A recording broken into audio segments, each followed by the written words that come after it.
The girl fell into the man's arms, straight from the sky. She couldn't believe it, and the stranger asked her if she really had fallen from the sky. The main character managed to end up in the hands of the villain. The girl immediately apologized and asked the gentleman to let her go. Well, he refused, because she doesn't even know how difficult it was to find his bride. She might try to run away so he won't let her go. She was surprised because she realized that she was the bride. The main character didn't understand at all what was going on here. She was riding on a bus, then she felt pain, and doesn't remember anything else. She doesn't understand at all where this huge desert came from in front of her. The lady apologized and asked who he was and where she was now. The man was shocked that God didn't tell her anything even about her fiancé, so he asked to listen to him carefully. This man is the master of the West, Edward Crawford, and also he is her future husband.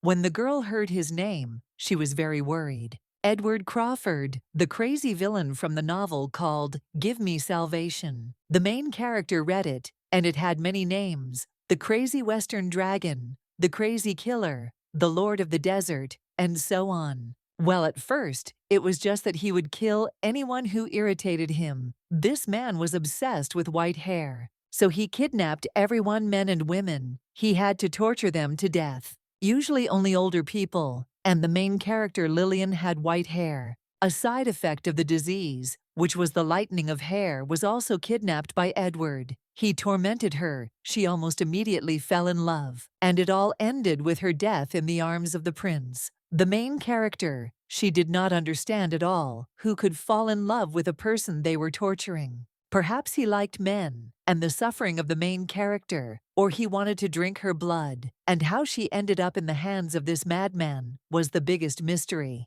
Suddenly, a man approached him and addressed the gentleman. He asked what to do with the others. Edward asked Beryl to sort it out. The lady did not understand what he had to deal with. She saw that there were many people connected there. Edward remarked that his bride seemed to have a very soft heart. Well, there was nothing to be done about it. He took her on his shoulder and asked the servant for a sword. The girl asked him to let her go. She really wanted to go to Earth. And when she lowered her head, she noticed that she had white hair and was horrified. When she turned back, she saw many dead people. Edward noticed that she also had a weak stomach, and all because she threw up. The lady thought that he was crazy. They've sorted that out, so it's time to go home. The girl did not understand at all where she had sinned so much that she was sent here. Even getting into a novel shocks her. Edward came up behind her and pointed where to look. But she also has white hair. It seems that her sins in the past were unforgivable. The Duchy of Crawford. They arrived there, and the butler congratulated the gentleman on his return.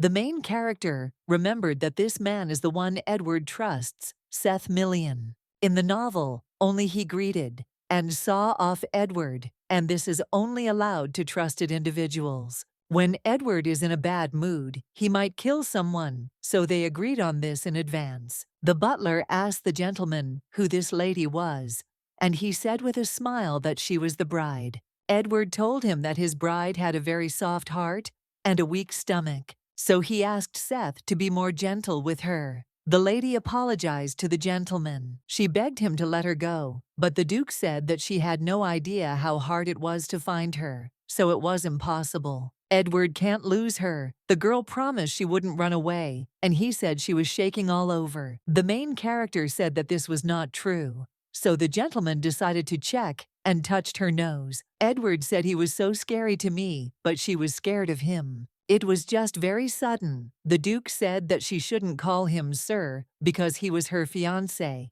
and therefore she should call him Ed. After which the gentleman decided to ask what his bride's name was. The girl did not understand at all what she was doing, because there was no one nearby who could tell her anything about this body. And she also has no memories. The girl doesn't know who she is at all. And also, I wouldn't like to say my real name. Edward didn't understand at all why she didn't answer.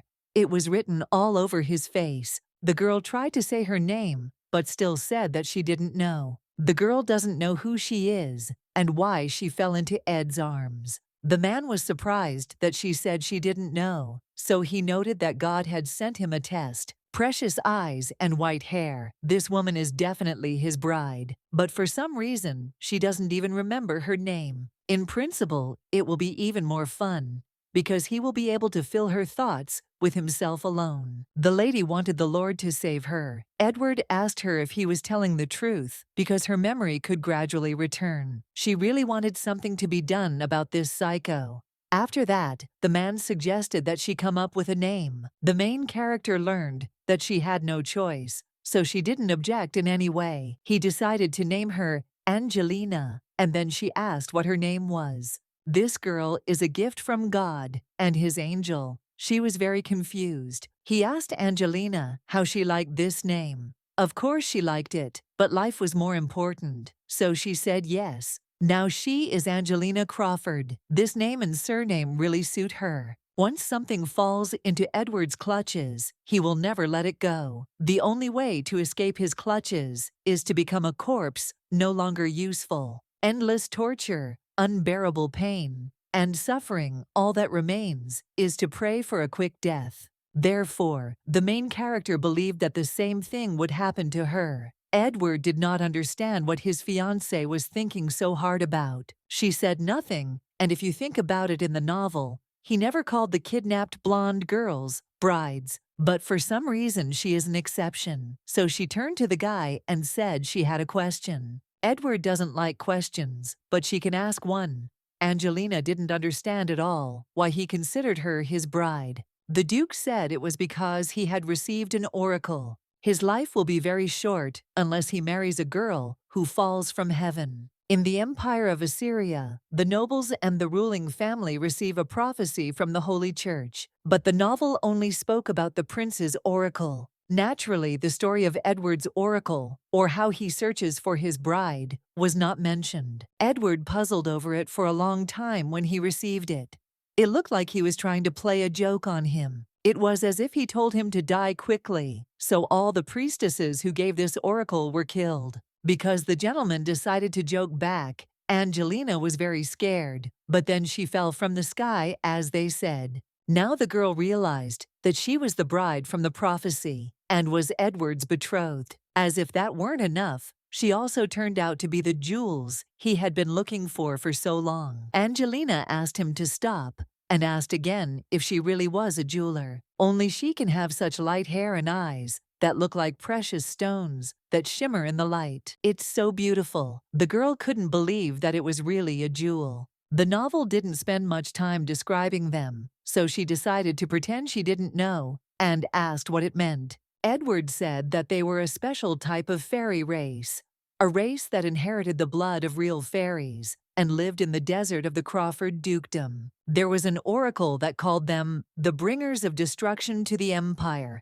so the emperor began a policy of extermination. I don't even know that their deaths bring a curse. In the prequel, it was mentioned that because of this, monsters began to appear. If the genocide was approved by the emperor himself, then she would be killed immediately when discovered. His secret army of crows, Angelina, was immediately recognized, so she wonders if they still hunt people like her. Edward had no idea what had surprised his soft-hearted bride so much. The girl said that if she is one of the few people will want to catch or kill her. Edward, yes, there is no one who would dare touch what belongs to him. Angelina realized that she had made a mistake and said that she was talking about that. Edward told her not to worry, just to stay close to him. With these words, he scares her even more, but still she agreed. The guy noted that his bride had so many fears, and he would not be able to let her go in such a situation. With this, the gentleman asked the butler to bring the dagger and the engagement certificate. Angelina was very surprised. When she heard about the certificate, Edward noted that he frankly would have preferred a marriage vow. Well, he won't rush things, so as not to shock her even more. Angelina understands almost nothing, and has no idea why she fell from the sky and lost all her memories. So she is scared. And they only met today. Edward apologized because he was so happy that he didn't think about her situation at all. It seems to have worked. The Duke pointed out that it should have been said earlier, so no need to worry. Edward will be with her every second. That's the problem. It feels like he'll never let her go. Seth asked the gentleman if he was really going to do this. His fiancée was very worried. That's why he thinks he needs to prove that he won't leave her. That's not what Angelina meant at all. After which the gentleman said that the butler could go, and he himself suggested that she get down to business. Edward said that she shouldn't worry because it was just for him. He also said that she could close her eyes if she couldn't stand it. He could have said it earlier. It hurt her even to look. Now she can open her eyes and her mouth at the same time. The girl did not want this and really wanted someone to save her. She had to drink his blood. He just smeared his blood on the chocolate. She still decided to ask why she needed Ed's blood. It was so that they could be together since she had eaten sweets, so everything should be fine. She had completely forgotten that he had forced Lillian to do this when he confessed his love to her. It's also hard to understand. Edward noted that she seemed fine and that this was what was expected of his bride. And Angelina was surprised that there could be any problems. Well, now it was her turn. The girl was very scared because he said that the dagger was for her. Edward said that there was no need to run away because he would do everything tenderly with his bride. The Duke asked her not to be afraid, but just to be near him, because he would take care of her safety and happiness. And she thought he was angry. Apparently, Angelina was wrong. It was very painful to make a cut on her finger, but he just gave her an injection. He drank her blood, and the girl became embarrassed and asked him to stop. They used a shining dagger to exchange each other's blood. It didn't seem like he was doing it because he was crazy, so she decided to ask him why he did it. The Duke did not understand what she meant by the word "it." The exchange of blood is the conclusion of a blood contract. Angelina was very scared, and even the name scared her, but still she decided to ask why this contract was needed. There is a magic spell on the dagger, and their bodies will become one. Not even the body, but the soul, and he will be able to understand where she is and can feel if she is in danger. Although he killed everyone who knew about the oracle, it was better to be on the safe side.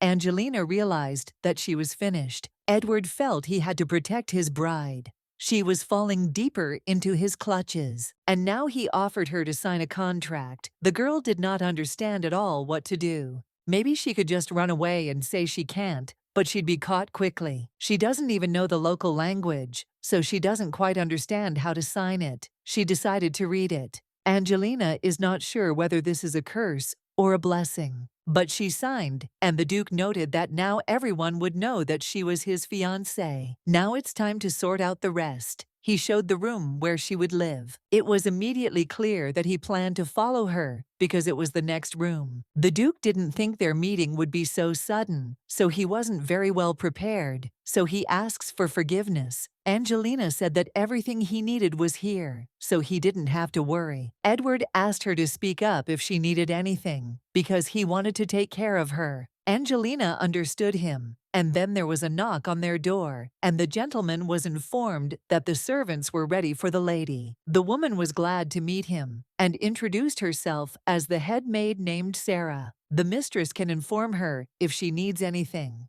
She was also provided with a maid, Johnny, who will do everything possible to make her comfortable. Angelina asked Edward to let her go, but the man did not understand why. The lady said that she just wanted to greet them, but he said that it should be greeted from his hands. No one would dare to judge her, even if she did it lying down. And then he asked the servants if he was speaking correctly. Angelina agreed and noted that she was glad to see them and asked them to take care of her. Edward remarked that it looked like his fiancée needed etiquette lessons. The girl was very scared because she thought she had said something wrong. A duchess shouldn't treat her servants like that. Well, Angelina thought she wasn't a duchess yet. Well, she's his fiancée, and they're engaged, but not married. Edward was surprised that she was so upset that they didn't get married right away. He continued to discuss everything with her because everything is easy to change. But Angelina told him that this is not the issue. She is not even a noblewoman. Edward asked if anyone dared to belittle his bride. The maids hung their heads. Angelina said that nothing like that happened. He was always next to her. Nothing like that happened. In that case, she should not bother herself with such thoughts. And remember that she is now the bride of the Master of the West, himself Edward Crawford. And she must never forget it. Angelina thought that the only thing that didn't scare her was his smiling tool. But now it's somehow empty. So she agreed and lay in her room very frightened. Even though he said they would be together all the time, it's not true. He left and said he would invite her to dinner, and she felt a terrible sense of relief. The maid asked the lady if she needed a bath. She immediately jumped up and said yes. Jenny asked the lady to wait a minute, and she was very grateful, but not at all used to this. Angelina didn't understand at all what she should do now. So much had happened that she couldn't even digest it. First, she decided to check her face, and when she looked in the mirror, she was very surprised. She's definitely a jewel. Edward was obsessed with white hair, and it seems it was because he was looking for Jewel. But the lady does not understand at all why he needs them, and how he even planned to find her. Angelina didn't understand at all how she could know if this wasn't in the novel. The Emperor destroyed people like her, and the Duke said that she was Ira's bride mines from all sides, and she doesn't even know what to do to survive. Since he went so far as to make a blood contract with her, it means that he wants to protect her life. But that doesn't mean everything will be so simple, and you can't guess at what moment he'll do something crazy again. There is no way to escape. Now her movements can be tracked, or even the Emperor will find her. There are only two options. It will be impossible to come to any agreement with the Emperor, but Edward is different. It's all because she's the bride from the prophecy, and she doesn't know why he needed the jewels. Well, it's better to stay with him that way. She'll definitely live longer. Even villains with a dark side can be tamed. It's a cliché of such novels, but all the villains are different. Edward is a man who is compared to a dragon, a cold-blooded killer. So Angelina isn't sure if she has any chance at all, so she'll just keep quiet. Her goal is to live a long and peaceful life. Her opinions and tastes are of no use when survival is at stake. Angelina thought that if she didn't cause problems, she would live longer. Jenny noticed that the lady seemed very tired, so she offered to give her a massage. The lady was very pleased, but she was not sure that she could enjoy it like that. Angelina is very well. The maid asked what they would do with the ring. The girl didn't quite understand what she was talking about, and then she saw that a ring appeared on her hand. She didn't understand where it came from, and perhaps it belonged to the owner of the body. There is something written inside it, but she doesn't know the letters, so she asked the maid to read it. But the maid apologized because she did not understand what was written. The decoration itself looks ominous, and the inscription is also illegible. Angelina thinks that something bad happened to the previous owner of this body. She didn't understand at all why this woman was falling from the sky. The maid had to leave already and told the mistress to call her if she needed anything. She just appeared in the middle of the clouds and started flying down. It's completely unclear what the point of this is. Angelina doesn't know at all. But she decided to go to bed because she doesn't understand anything, because she has too little information. For now, she'll have to focus on survival. After that, the girl fell asleep. And when she woke up in the morning, the Duke was next to her. He didn't think that his daughter-in-law was such a sleepyhead.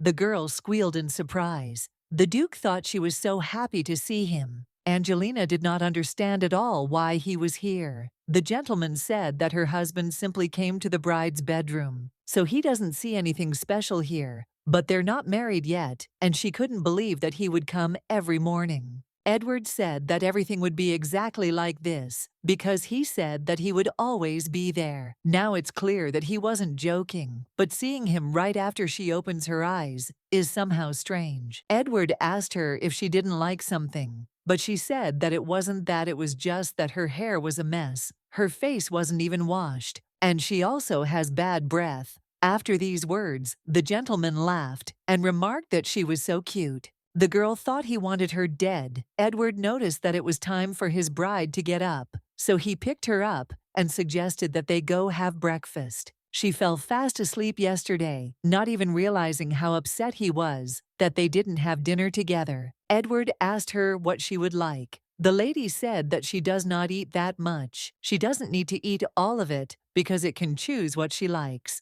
The cook tried his best, but he doesn't know if she'll like it. Even sitting at the same table with a villain makes her nervous to death, let alone eat. Angelina was grateful for the food. After the meal, the gentleman was very surprised that she had eaten very little. The lady remarked that it was probably because she had just woken up. He had been staring at her all the time. That's why she doesn't understand at all how one can eat calmly in such a situation. The gentleman called the butler and asked him to tell the cook that she liked the seafood mushroom soup sweets and sour sauces. Now she realized that he hadn't eaten because he was looking at her plate. This is simply amazing. Seth asked the gentleman if he had finished yet, and he confirmed it. Angelina turned to him and noticed that he had not eaten at all. This reaction surprised the master and the butler. Because of this, Angelina began to think that she had said something wrong. The gentleman smiled because she was worried about him. "It's so interesting," Angelina said, "that she just didn't want to be the only one who ate. More money needs to be donated to the temple. They sent her a bride with such a beautiful heart. It's time for her to change her clothes." Edward told her not to worry because he usually had light breakfasts. The maid said that she would show the lady the dressing room. He said he wanted to eat with her, but in the end, he didn't even take a crumb in his mouth. The order was urgent yesterday, and the maid bought these things in a hurry. So something might not suit the lady, but they will fix it a little later. Angelina was shocked that they prepared all this in one day. She thought there would be 3 or 4 things. Here the bloodthirsty man is surprisingly attentive. Jenny noted that she was lucky it seemed she would only have to adjust the sleeves a little. They've sorted out their clothes. Now they need to tidy up their hair and do their makeup. Angelina sat and thought about what awaited her in the future. She died and then was reborn in the novel, and it was hard to believe it. But she has no time to be sad or deny what is happening because she has fallen into the hands of a crazy killer. "It feels like there's a knife at my throat. First, you need to increase your chances of survival. And to do this, you need to reduce dangerous situations. The Imperial family can't be allowed to kill Edward, but the problem is that in the novel, it was the Crown Prince who killed him. Despite his exceptional body and amazing strength, the reason Edward ultimately died was because of the Sword of Sapphiro, a blade made from dragon scales. It can cut anything in this world, and is also filled with divine power, which allows it to neutralize an opponent at the will of its owner. Angelina understood that she needed to find this sword before the Crown Prince, and if she failed, then not only Edward would die, but she too. These clothes cannot compare with the beauty of his bride. And also, the gentleman noted that it was necessary to buy a new one, although it still would not be worthy of Angelina. The lady was surprised and said that she had enough clothes. Edward understood that she was selfless, but it was better to just give in because he wanted to give her a gift. He sat her down on the sofa, and she noticed a box in front of her. Angelina didn't quite understand what it was. The gentleman asked if it reminded her of anything. Now she will know who she is. Jewels inherited the blood of fairies, and their power is in the gems. That's why she has the ability to use them. Angelina was surprised and asked again because she didn't understand anything about it.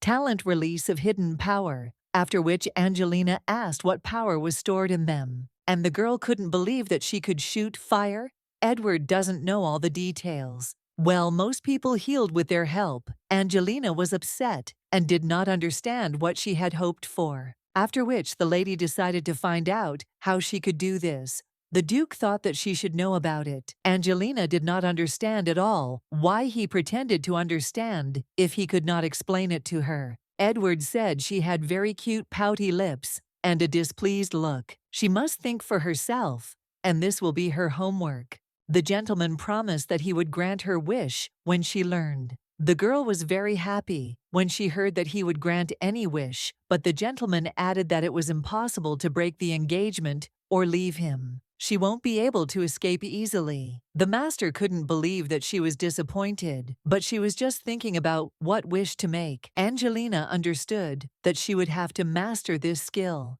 and then she would have a guarantee that this man would not kill her. Angelina asked Edward why they came to the desert. She didn't want to think about him bringing her here, because she couldn't awaken her abilities. It's all because this is the jewel house.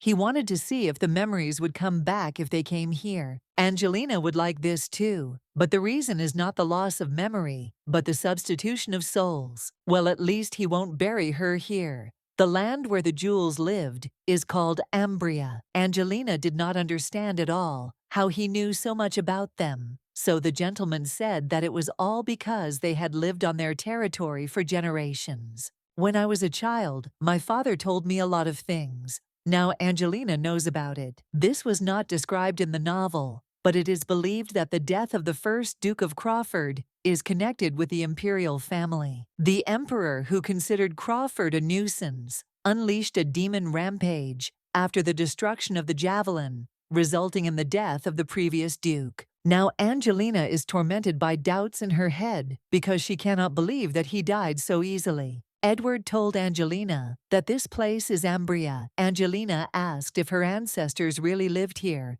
because there is nothing here. Everything looked different before it seems like she forgot, because they can use the magic of jewels. The lady noted that it seemed he was talking about treatment. Most could treat, but father mentioned that in Ambria there were beautiful forests and lakes. The girl couldn't believe that it was possible. It meant that the previous duke had been to this place. Edward said that the head of the family should visit him at least once, and other people came here too. Today his fiancé asks a lot of questions. Angelina said that this could bring back her memories, and then she could learn to use the jewels. Is it literal, or is she doing it for the reward? Angelina turned away and pretended to find it funny. Ambria is protected by a barrier, and you can't get in here without permission. For outsiders, this place doesn't exist. Now she understands why he brought her personally. Angelina saw the guardian tree of the javelina, and it is thanks to it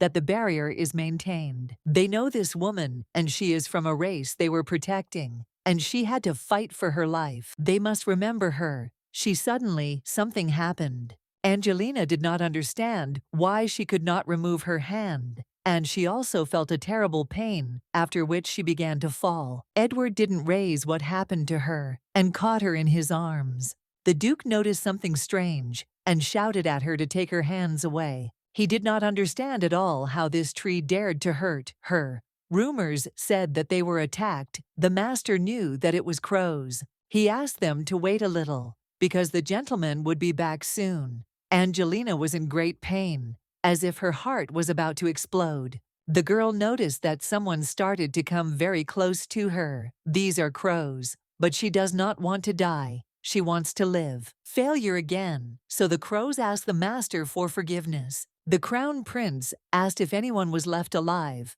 but Kassan remained silent. The crown prince said that it was he who chose him as the leader of the ravens, and therefore asks him not to disappoint him. The man promised to find her. The emperor had no idea where she was hiding. His father will grumble again. He can't understand why he is so desperate to convince him that this race needs to be gotten rid of. After all, it won't give the full result while Crawford is alive. He needs to be removed. He kills his raven time after time. You don't understand at all how this man hasn't died. Yet the race is destroyed, but for some reason the man who should have died along with his father is alive. He also inherited it through his family's ability. The emperor does not have full power as long as the Crawfords exist. This empire is a country where power is in the hands of the strong, with the exception of the area around the capital, where the Imperial family resides. East Duke, Peyton; West Duke, Crawford; South Duke, Chavigny North, where the head of each region is Archduke Hyson. Among them, the Duke of Crawford has the strongest army, which protects the western border, even stronger than the emperor's. And that's without taking into account the Duke's personal strength. If these people are loyal to the Imperial family, then there will be no reliable protection, and there will be nothing to worry about. They have always been the most stubborn of the four families, and perhaps it is better to live quietly and not interfere with each other. Well, that won't work, because his reign must be perfect. Angelina woke up, and the Duke was sitting next to her. Again, she was scared again. The gentleman noted that it was very good that she came to her senses faster than his patience snapped. Angelina didn't understand at all what had happened, and why he was on her bed. Edward was shocked that she again didn't remember anything. Apparently yesterday, she was in too much pain. Angelina was surprised when she thought about yesterday, and then she remembered the events. Edward hugged her and said that everything was fine now. After that, Angelina cried because she really thought she was going to die, but she is alive. This tree guardian was dead. The gentleman confirmed this and added that this had happened a long time ago. But it seemed to her that the tree was alive because it did not let her go. And that searing pain reminded me of the sound of a heartbeat. It seems that his bride is special. Even dead trees become greedy. Edward promised to find out the details so she cannot worry. There is one problem left, and Angelina decided to ask who these people were who wanted to kill her. The Duke told her not to be surprised, but to listen to him. The Crows are people with red eyes from a secret Imperial organization. It arose during the beginning of the persecution of the Jewels 15 years ago and operated under the command of the Crown Prince. All information related to them about the Kutena is a secret, but one thing is certain. They continue to search for traces of this race. Angelina realized that they knew about her existence. They definitely knew about it, but for some reason, it seems to her that they will inevitably find her. That's why she's very scared, and she doesn't even know what will happen if she gets caught. So he didn't want to tell her anything, but there was nothing to be afraid of, because they could never harm her. Again, she doesn't want to accept it so much, so that it's annoying. Even when she couldn't move her hand, when she was in unbearable pain, even when the raven sword was pointed in her direction, Edward was the only thing on her mind. She would have to spend all her time with the madman to survive. The Duke remarked that she seemed to have taken on too many problems. There is no safe place for her. She needs to unlock the power of the gems as quickly as possible. Well, there was no progress. The maid noticed that the mistress had been sighing a lot lately. It wouldn't be like that, so she turned to the lady. Angelina answered her kindly and asked what was the matter. She noticed that today was a very nice day, so she suggested that she take a walk in the garden. Angelina noted that the garden is very beautiful. It is the time of marigold blooming, so the view is excellent. The maid said that she would prepare a drink for the lady, and also asked if she had a favorite tea or dessert. Angelina asked for scones. Everything will be there. You just need to wait a little. But suddenly the mistress asked the maid to stop. Angelina asked if she could pick some flowers while she was gone. The maid suggested that she ask the gardener, and he very quickly provided her with a lot of flowers. Angelina did not need so many. The maid was surprised at how many flowers there were, because she had only asked for a few. Angelina didn't understand what to do. The maid said that she would take some and put it in a vase, and from the rest she could make a bouquet or wine. She would sort out the flowers while the lady could eat. Angelina began her meal with pleasure. Suddenly, the Duke came up to her and was very happy, because he had been looking for her for a long time. She was very scared the gentleman was only asking what made his bride so happy, because she doesn't look like that next to him. And he's very upset. Angelina said that she was walking in the garden, saw beautiful flowers, and now she is drinking tea. Edward didn't understand what it was about, that tea that made her happy. The girl said it was because she had been eating scones. The Duke was in Russia and did not understand who dared to give this disgrace to his bride. Angelina added that this is how they should look, and it is very tasty. And then she handed the piece to the gentleman.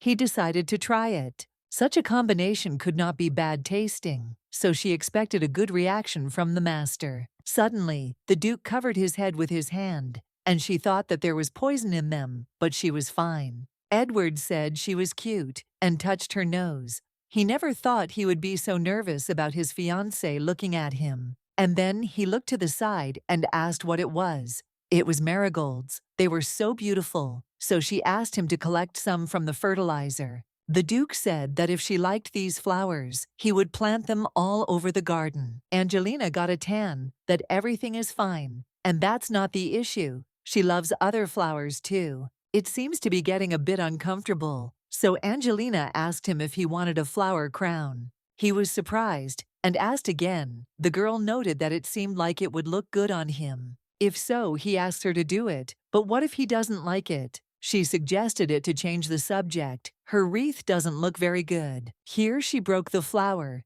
It needs to be even more beautiful, even better. Edward asked how long to wait because he was already bored. Angelina said that she did. The gentleman asked which one was for him. This is all for him. She wanted to give the most beautiful ones, but she doesn't know which ones he will like. The Duke was surprised that all this was for him. He would like any wreath from his bride. After which, he asked if this wreath suited him. Angelina was so scared that she didn't pay any attention at all. Her face is very beautiful, so she said. So the Duke took the second wreath and said that she must have one too. The gentleman noticed that she looked very beautiful with the wreath. Strange, a beautiful garden, and a favorite dessert flowers. Smiling Edward in a good mood. It feels like yesterday's events were just a nightmare. But that's not the case. The Duke decided to ask her what she was thinking about. Again, Angelina was simply surprised that they were wearing matching wreaths. The gentleman was delighted that she liked the idea, but it was not so. Edward said he would wear it if she wanted, and they could also come up with other matching items. Angelina didn't understand who would want to dress like a sick psychopath like us. Angelina wondered when she would be able to walk on her own 2 feet. After which, she turned to the Duke and asked what kind of place that was in that direction. When Angelina saw his face, she realized that she probably shouldn't have asked about this. The Duke doesn't like to repeat himself twice, so he asks her to listen carefully. This is a very scary place. She can't go there. Angelina didn't want to believe that there was a torture chamber there. Edward is worried because she is very weak morally, and it is better not to even look in that direction. Angelina agreed, and her fiancé noted that this was simply excellent, and she should see only pleasant things. The butler greeted the gentleman and was very surprised when he saw him. Edward asked if it suited him because his fiancée had made the wreath. Seth said, after a silence, that the lady is very capable. She is simply incredible. Edward found it so satisfying to watch her do this with her little hands. After which, the gentleman asked what had happened with the warning to the knights and servants. They have taken appropriate measures to prevent problems, so the gentleman has nothing to worry about. Edward asked them to increase surveillance inside, just in case, and punishes them who decide to talk too much. Seth of the Master, is it true that the lady doesn't remember anything? It looks like a Zoe, so they need to know what to do. Edward himself is interested to know where and how she lived all these years. She was probably just 18, which would make her about 3 years old during the jewel hunt, but father said there were no survivors. It is possible that someone took and hid the child, and it is also unclear how she could lose her memory and fall from the sky. Seth suggested trying to find out through the sharks. He doesn't know if he can find them. Well, they haven't shown their noses for the last 15 years because of the crows, and the gentleman also asked what was wrong with them. Still not searching the desert, Edward assumed the grave robbers were there too. It was so, but it is strange, and also they really irritate the gentleman. It's simply amazing that the Duke doesn't understand why the crows are combing the desert. The butler believed that it was because they wanted to find surviving fairies. Ambria had already been destroyed by the Imperial family. Even if someone had survived, they would not have returned there. But the servant believed that it was because there was a guardian tree there. The Duke had no idea what power a dead tree could have, if it didn't even recognize people of its own race. The involvement of grave robbers is also surprising given the behavior of the Imperial family. Huey is still investigating the case, although he's not sure he has time to do so right now. The Duke had no idea what this Assyrian was planning. The son of Emperor Assyrian, His Highness the Crown Prince. He greeted the Duke of Chavigny. The Duke had heard that His Highness was very popular, and to some extent, he understands the lady's feelings.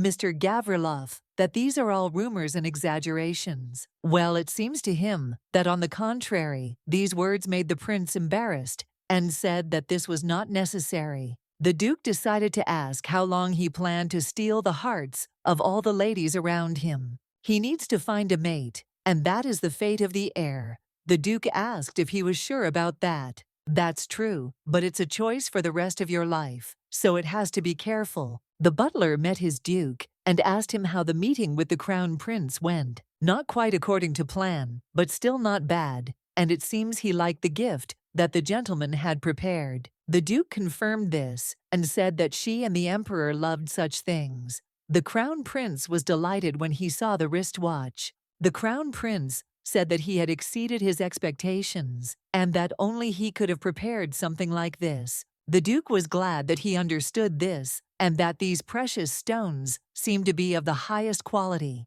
The Crown Prince believed they came from the Duchy of Payton. That's so encouraging. The two dukes of the empire have a firm grip on the entire gem industry and the continent. But he mentioned the Payton Duchy. The butler asked if there was a candidate for the position of Crown Princess. Well, that's not true. He's the kind of person who will openly tell me about his true feelings. He asked where the stones on the watch came from. Butler found out that he had brought this up on purpose. Payton owns the mines. It must be the oracle. The Crown Prince's oracle. A lot of effort and money was spent because his oracle mentioned the Crown Princess. He needs to find the owner of the precious stones, win her heart, and be saved. And he was so happy when he learned about the prophecy. The owners of precious stones have always been considered the Chavigny, or even stones that are simply dug out of the ground, are considered precious. Without craftsmanship and design, their true value cannot be revealed.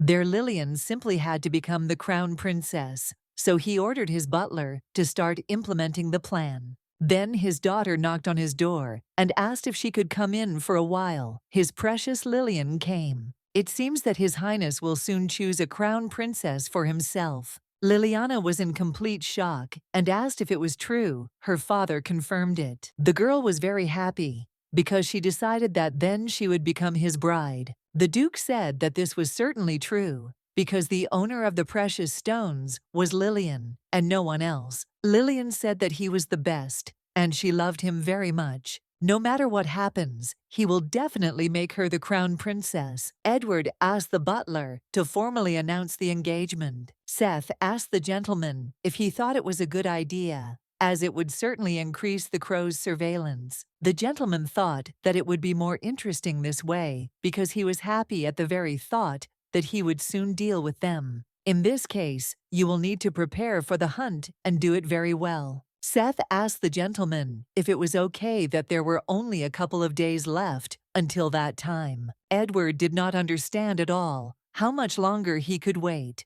Turetsky suggested that he inform the lady, but someone said, because she hasn't even awakened her powers, so it's better not to scare her. Angelina is still afraid of everything, although he treats her well, so she doesn't understand at all why she does this to him. This girl is more timid than a rabbit. You suddenly thought that her hair color is exactly like the color of a rabbit's fur. The Duke asked the butler not to allow her to leave the room. That day, he says in advance that she will need to be protected. Edward noted that his bride had better be prepared and be the center of attention. The Duke of Crawford has made an engagement. He may have kidnapped someone or threatened someone. The servants don't know the details yet, so the Crown Prince asked what was known about the bride. Pugayu got married. He investigated everything thoroughly, but managed to find out only her name. This means that the Duke hid all the information, in the form of days no traces were found. The Crown Prince had never heard such a name before. The butler reported that he had checked the lists of nobles, and there was no such name. This was good in principle. No one should oppose the Imperial family. Everyone knows about the bad relations between the Emperor and the Crawford family. If in such a situation one of the nobles agrees to the marriage, it will mean a challenge to the entire ruling family. Perhaps she is from another country. His territories are right on the border. His servant again searched for information, but found nothing. Then she is just a human, but all this is somehow sudden. If he chooses a girl to betroth to, in a situation of conflict with the imperial family, then it must be someone influential. Perhaps he decided to have an heir, and it seems the Duke doesn't care about the bride's origin. For many generations, they were promiscuous in their blood, so most noble families did not want to marry them. He could act quickly because he needed a successor, but he had never seemed interested in marriage before. There might be a problem with his body. It actually makes sense. After the disappearance of the jewel, the Duke's madness must be growing stronger, day by day. Has he reached his limit? Because of this, he urgently needed a successor. It feels like they missed something. My father said that the Crawford curse was passed down from generation to generation. In this case, the heir will also receive it, which means he will also be like that. Dylan was ordered by the master to continue investigating this case and would immediately report if information became available. After that, the prince asked about the Duke of Chavigny. It seems that from that day on, he began to work. The heir likes that he acts quickly. He asked that he invite Miss Chavigny here soon, and also that he should not forget to break the news to the Paytons, after which the gentleman called Cassan. It seems that something is wrong with Crawford. Therefore, he must find out about the physical condition of the Duke and his bride. They mustn't miss anything. Crawford is a real monster who hunts very well. If you make even the slightest mistake, he will immediately bite your throat. But not this time, because the winner will only be the crown prince. Angelina woke up, and you were the Duke again for her, and was very glad that she had already opened her eyes. He said it was time to leave the mansion. This scared her very much, and she asked again. Angelina said that crows are looking for her, so she doesn't think it's safe. Edward said he would be with her, so there was nothing to worry about. It was hard not to notice people with red eyes. She understands that he will protect her, but trouble could start if someone finds out that she is a jewel. The Duke noted that they would do it in such a way that no one would notice. There is hair dye in this world, but it only lasts for about 2 hours. And your hair will look like a broom, which is even more suspicious. Angelina was shocked that he thought it would work. The gentleman was very happy that his bride had come and asked her to sit next to him. She thought he wanted to use paint, but she wasn't sure it was safe. Edward asked what kind of light she liked. He would like to see golden hair like his. Angelina didn't even know, and she was very scared because she didn't understand what had happened. She looks like a model from a shampoo commercial, not a broom.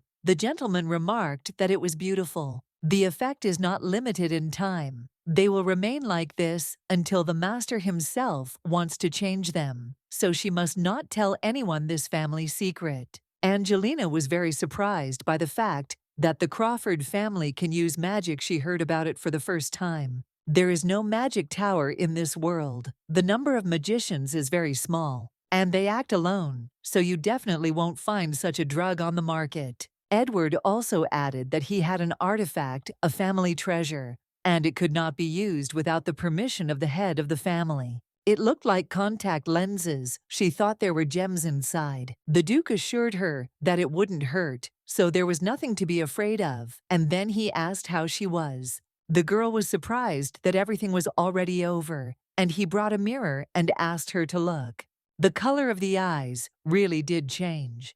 The girl wondered if she could escape with their help. The Duke told her that she herself would not be able to use it. Hair color, eye color, he could reverse the effect at any time, so she shouldn't even think about any stupid things. With that, they were finished, so they could go. Angelina agreed with him. And then the lady asked where they were going. Edward said that they were going to a place she would like. Angelina was shocked when she saw it. It's Charlotte, a very famous jewelry store. She wanted matching jewelry, so they're here. Charlotte is the best jewelry store, but it belongs to the family of the main character with whom he fell in love and kidnapped. Even though she is a jewel, she is curious about what will happen if they collide. The saleswoman greeted the gentleman, and identified him as Seth Million. The gentleman confirmed that she had addressed him correctly, but Angelina did not understand why. So she decided to whisper and ask him why he didn't reserve it in his name. In that case, they wouldn't have been able to say a word normally because he came with her. Edward wants her to look around in peace. He cares about her, and she couldn't believe that was possible. It's very scary to hear from this man, who has a fierce image. The lady told Count Million that she would take him there, and then began to provide them with jewelry. Edward was very interested in what would suit his bride, and then asked if she liked anything. Angelina said she would like whatever he chose, but suddenly she noticed something. The gentleman asked what kind of jewelry it was. There was an orange-colored fiery diamond. Among colored diamonds, it is one of the rarest. It got the highest rating. Fancy vivid. It reminds of flowers, so the lady can't take her eyes off it. Marigolds are believed to bring happiness, and I wonder if she can become happy. The Duke decided to try these decorations on her, and noticed that they suited her very well. That's why they'll take them. Edward scared Angelina a lot, and then asked how she liked them.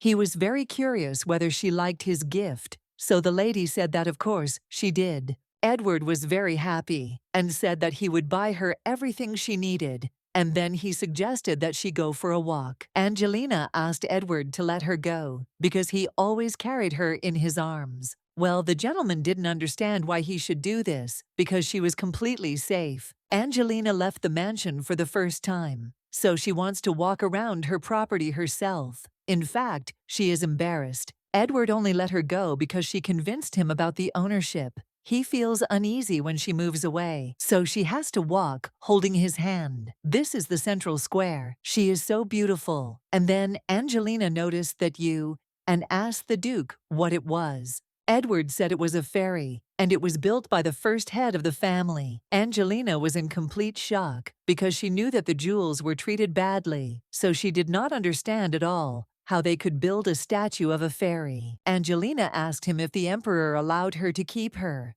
and Edward did not understand who would dare to touch the land of Crawford. Now she understands why the Imperial family is wary of him. The servant turned to his master and said that he had something to say. Angelina did not understand at all what had happened because her husband's face changed. Edward himself walked away from her and then came up to her and said that he would need to step away for a while. It should sit and wait for him here. Angelina tensed up and asked where he was going. Edward said he had something to do, but it wouldn't take much time. Angelina grabbed him by the sleeve, and the gentleman said that it was hard for him to leave when she did that. She needn't worry, because the knights will guard her, and he will be back soon. Angelina was very uneasy. She hoped that this was not connected with the Imperial family. The boys accidentally threw the ball towards the lady and asked her to throw it back to them. Angelina thought that there was nothing wrong with it, so she decided to pass on the name to the ball. Angelina said that she didn't abandon him because he could have flown off somewhere he shouldn't have. The boy was very embarrassed, thanked her, and immediately ran away. She was so cute, but suddenly a gentleman came up to her and asked if she was okay. Angelina said that everything was fine and was embarrassed because she didn't notice him. The crown prince did not understand what kind of reaction this man had. Angelina felt that he knew her for sure and was perhaps looking for her, or realized that she was a jewel. Edward approached them and noted that her bride was very impatient. Because he said to sit and wait, he followed and hugged her. Edward turned to the stranger and began asking who he was and what he wanted from his bride. Edmund hugged her even tighter and ordered him not to make any unnecessary movements, unless, of course, he wanted to die. Edward bought her some cotton candy. After the cotton candy, Angelina became less nervous, and then she asked the Duke if he knew this man, because it seemed to her that he recognized her. Edward was surprised and assumed that they knew each other, and asked if she had met him before, but Angelina said not quite. The Duke was surprised that Beryl hadn't killed that guy yet. The servant told him that the guy immediately got scared and ran away when he noticed them. Edward ordered to bring him, take him alive, and not kill him. Angelina was very scared by all this, and Edward said that he would find him soon, so there was no need to worry. She is very scared. The prince was surprised that the Duke personally came out with his bride. It was unexpected in his place. He would have hidden it well. It seems he wanted to show it off on purpose. The bride, with golden hair. He asked the ravens if he had checked the color of their eyes. Now the gentleman understood that she was not a jewel, but it was unclear why he had taken her with him. He did not understand his purpose. There were no remarkable features, nothing special about it, so he really is feeling bad, and he wants to have an heir. Crawfords were always born with golden hair, and he brought the bride with the same. And the gentleman also asked what was the Duke's condition. Raven said that it was normal, so they had to continue to follow him. He also asked what about the bride. The gentleman told him that there was no need to follow her, although doubts were not yet dispelled. It seems that it would probably be better for the prince to meet her in person. It will be quiet for a while, and the Duke doesn't even know the crown prince is very mean, so they can't relax. The servant noted that they would monitor the raven's movements. Edward asked Seth if there was any news from the sharks. 15 years ago, there was no trace of the child in the vicinity of the Muhas Desert. The Duke was unhappy because he had no idea where his bride was. Even if they didn't know anything, there was no need to worry about the ravens for now, but he ordered them to continue searching. The gentleman remarked that it suited his wife very well. Angelina was surprised when she saw what he gave her. It's not always convenient to wear jewelry on your hands, so he made this necklace. Angelina sees such a stone for the first time. The gentleman noted that it is called opal. Black stones are the most precious. Also, a necklace made of jewelry is too heavy, and it will be easier to wear and train in it. Now Angelina understood that he wanted her to get down to business as soon as possible, although it is important for her too, so she decided that she would try. Edward also gave her something else. In this box are the rings they will wear. Angelina was surprised that they were made so quickly. One specifically asked them to speed up. Angelina knew that this was probably a threat, not a request. Edward suggested that she see what came out of it. It was obvious that they had worked very hard on them. The Duke asked her if she liked finding the rings. It was immediately clear that they were a pair. Angelina said she likes them. The tongue is her enemy, so she needs to keep it behind her teeth more often. The gentleman turned to her and said that it was a little late, but he congratulated her on her engagement. Now everyone will know that she is his fiancée. For some reason, this ring on my hand feels very heavy. Edward asked Angelina to put the ring on him. She knew she could change something in the series since she was here. Even if she turned back time, she wouldn't be able to leave Edward. Therefore, she will no longer avoid him. The time has come for his rescue to take effect. Edward was asking if the ring suited him, or sweeping it aside, making it immediately obvious that he was engaged. Angelina must save herself not only from Edward, but also from the Imperial family. So she said that now everyone will definitely know about it. She noticed that the gentleman's face changed and was shocked that now was not the right time to smile. She had never seen him so sullen before, and suddenly he hugged her tightly. Edward didn't understand at all what to do when she smiled so beautifully, because he thought that now his heart would stop, and he felt such excitement for the first time. I'm just excited. It's incredibly nice. Angelina didn't understand why this was and what had happened to him. He won't be here tomorrow. Angelina was surprised and asked if he was going somewhere. The gentleman said that the Imperial family had attracted too much attention and grave robbers had appeared. There was nothing to be done about the crows for now, so at least he could have some fun. Angelina thought about grave robbers looking for jewels too. The Duke added that she must not leave her room tomorrow night. Angelina decided to ask why this was so. Edward said that it was all because monsters appeared on the night of the blood moon. Indeed, a blood moon that summons demons. At some point, strange rumors began to circulate around the world, as if monsters were appearing from the javelin. In the following years, mistrust of them spread throughout the empire. The hatred grew more and more. Angelina did not understand at all why he needed to leave on that particular night. One way or another, they won't see each other today. She feels so empty.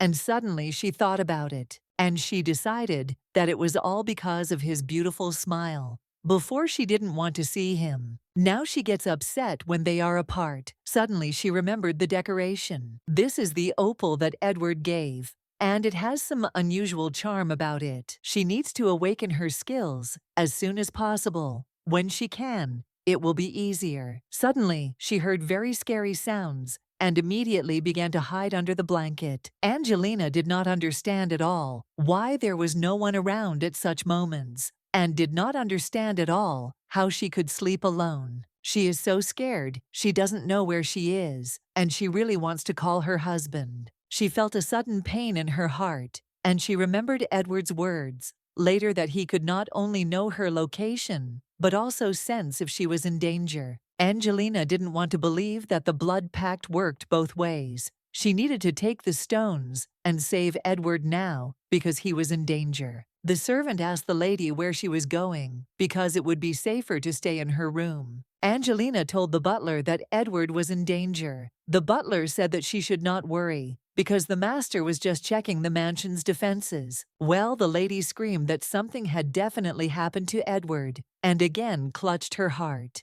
Angelina said that she feels it because he knows that she made a blood pact with Edward. Seth asked if she could determine where he was. It seemed she could. So the butler asked her to point the way, and he would follow her. It took her to the place Edward told her not to go. The servant did not understand at all where the mistress came from. Angelina informed him that she had to meet Edward, so she asked him to let her through. The knight said he couldn't do it, but the butler said it was okay and asked for a pass. He was surprised when he saw the butler and then asked what happened. Seth said he would explain everything on the way. So the knight agreed to lead them, and they followed him. There might be a hidden magic tower here because the wall there disappeared literally minutes ago. An ordinary building. It couldn't be like that. Angelina shuddered because there might be some monster locked here. The sound is getting louder, and Angelina doesn't understand at all what Edward is doing here. The butler turned to the lady and announced that they had arrived, after which Angelina saw a man at the end of the corridor who was chained. She didn't understand at all what this place was for and where Edward was now. Or was there another secret passage here? She heard a scream and couldn't believe it was Edward. Angelina asked what was going on here, and the butler explained that it was a curse. The descendants of the Crawford family are born with great strength, but they are also insane, and on the day of the blood moon, the condition worsens. The butler was taking the lady that nothing could be done about it. Angelina did not understand at all how she could save him. After all, she just borrowed the body of a jewel. Angelina doesn't know how to do anything with precious stones. If this continues, then he will probably die, and she has no idea what will happen to her. Then, Angelina didn't want to think about whether she could run and hide forever. This creek asks for help, and she remembered his words, that he would protect her.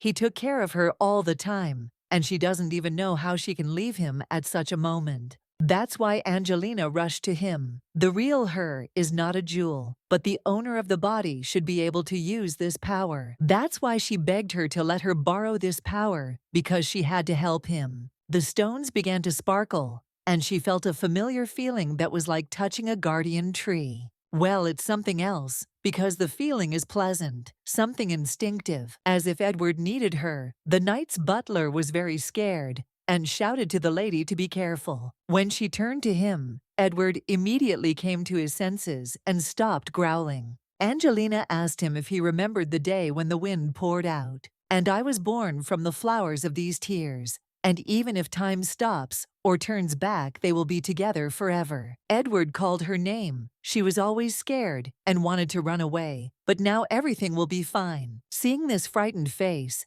Angelina realized that she couldn't. After this, Angelina fell into the Duke's arms. He noticed that there was blood on her legs. Angelina is weak and cannot bear the pain. The butler ran up to the master and began to ask if he was okay. Edward is as fine as ever despite the red moon. Members of the Crawford family have felt it since birth, the way their veins pulsate and their blood boils. Even with the opal from Julie, it is impossible to live in peace.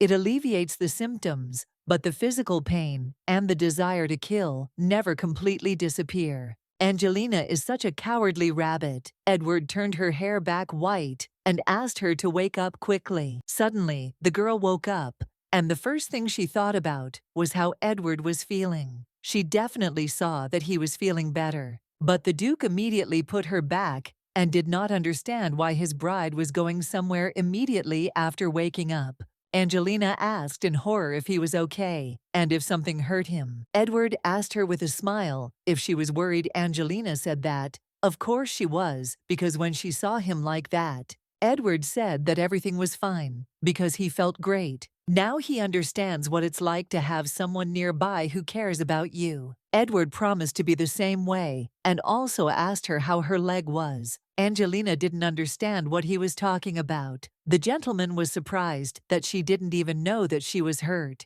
and didn't understand why she didn't take care of herself. Angelina doesn't even remember putting on shoes yesterday because she was in such a hurry. Edward said his hands still smelled like medicine. The rabbit needed a lot of care. Angelina was surprised that he did it all himself. The Duke confirmed this and asked if he could allow someone to touch his bride. Angelina couldn't believe it. They say that people change on the threshold of death. Perhaps he died and was reborn. Edward asked her if anything hurt, because yesterday she lost consciousness again. Angelina is perfectly fine. The Duke took her in his arms, so Angelina noticed that her hair was white again. Edward said he changed the color because it looked prettier. If you cancel the effect, she will be like a jewel and will not be able to escape. Angelina believed that she could not do such a thing because he was in danger. It's just unbelievable. Edward doesn't understand how he can let her go after such wonderful words and actions.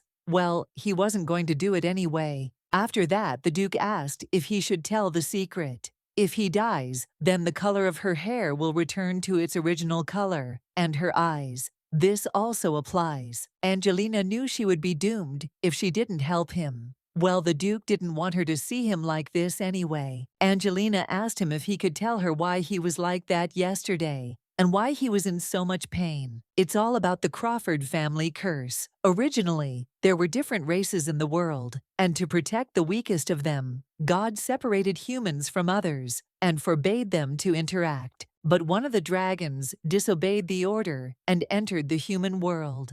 He fell in love with a human woman. The angry god cursed their children and all descendants, in whom the dragon's blood flows to eternal madness and a short life. The dragon could not watch his children suffer, so he offered his life to the god. He begged very much that at least their descendants would be okay. After much thought, the god decided that a race was needed that would not lift the curse, but would be able to alleviate the madness. That's why he sent the dragon's descendants a javelin. That's how this symbiosis came about. The jewels helped the Crawfords, and in return, received their protection.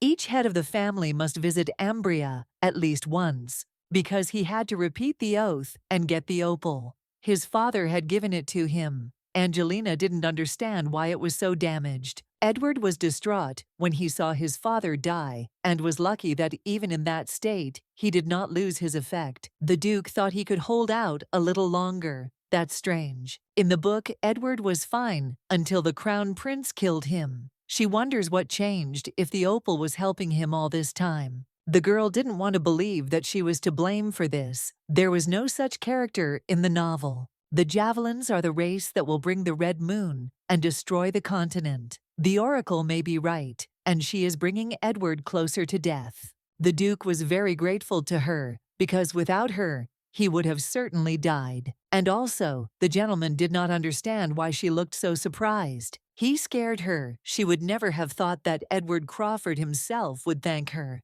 Apparently, he was in too much pain to even go that far. She decided to stay with him to help him. So she said that he would not suffer anymore, and all because he has her. After these words, the Duke hugged her. He scared her again, so she wonders what this time. However, he thinks she forgot something. Edward talks about the stones. She learned to use them. Angelina remembered about them. The Duke said that since she remembered, you must tell everything, and what she wanted from him too. The Duke told her to say what she wanted from him. She remembered her wish, so Angelina said she wanted a guarantee that she wouldn't die. Edward was surprised, because he was always busy protecting her. Angelina said that it wasn't about the ravens. She talks about him. The Duke was very surprised and didn't understand what was wrong with him. Angelina is very afraid that she will die at his hand, since his hobby is killing people. But if she says so, then he will definitely kill her. He once said that he wanted to treat her the way he would treat his fiancée, and made a scary face. The Duke laughed at her attempt to show intimidation, because Angelina is more like a rabbit who wants to be friends with him. In any case, he could be in danger if she did something wrong. The Duke noted, which was true. That's why Angelina asks him to guarantee her safety. Now they are bound by one destiny, so the Duke had better promise if he wants to live a long and happy life. One thought about her words and said that he liked that they were connected by fate. Angelina was happy because then he would fulfill her wish Edward promised her. Well, Angelina thought that they needed to sign a contract, and the gentleman was surprised that she, who was so strong, did not trust him. She didn't even know how she could trust a man who would swing a sword at her for every mistake. Edward decided to ask her if he had ever broken a promise. Of course not. There really was no such thing, so she agreed. But the Duke said that if she wanted it, they would do it. It is said that the hereditary principal invited Princess Shavini for tea, wants to take a closer look at the families. It really does look like that. It's going to be tiring. It's all because the oracle told the crown prince to find the owner of the precious stones. 2 girls were the most suitable for the position of crown princess, Liliane Shavini and Evelyn Peyton. 2 families that are engaged in jewelry business, compete and cooperate with each other, and also provide the southern and eastern regions. Therefore, the crown prince's choice was obvious.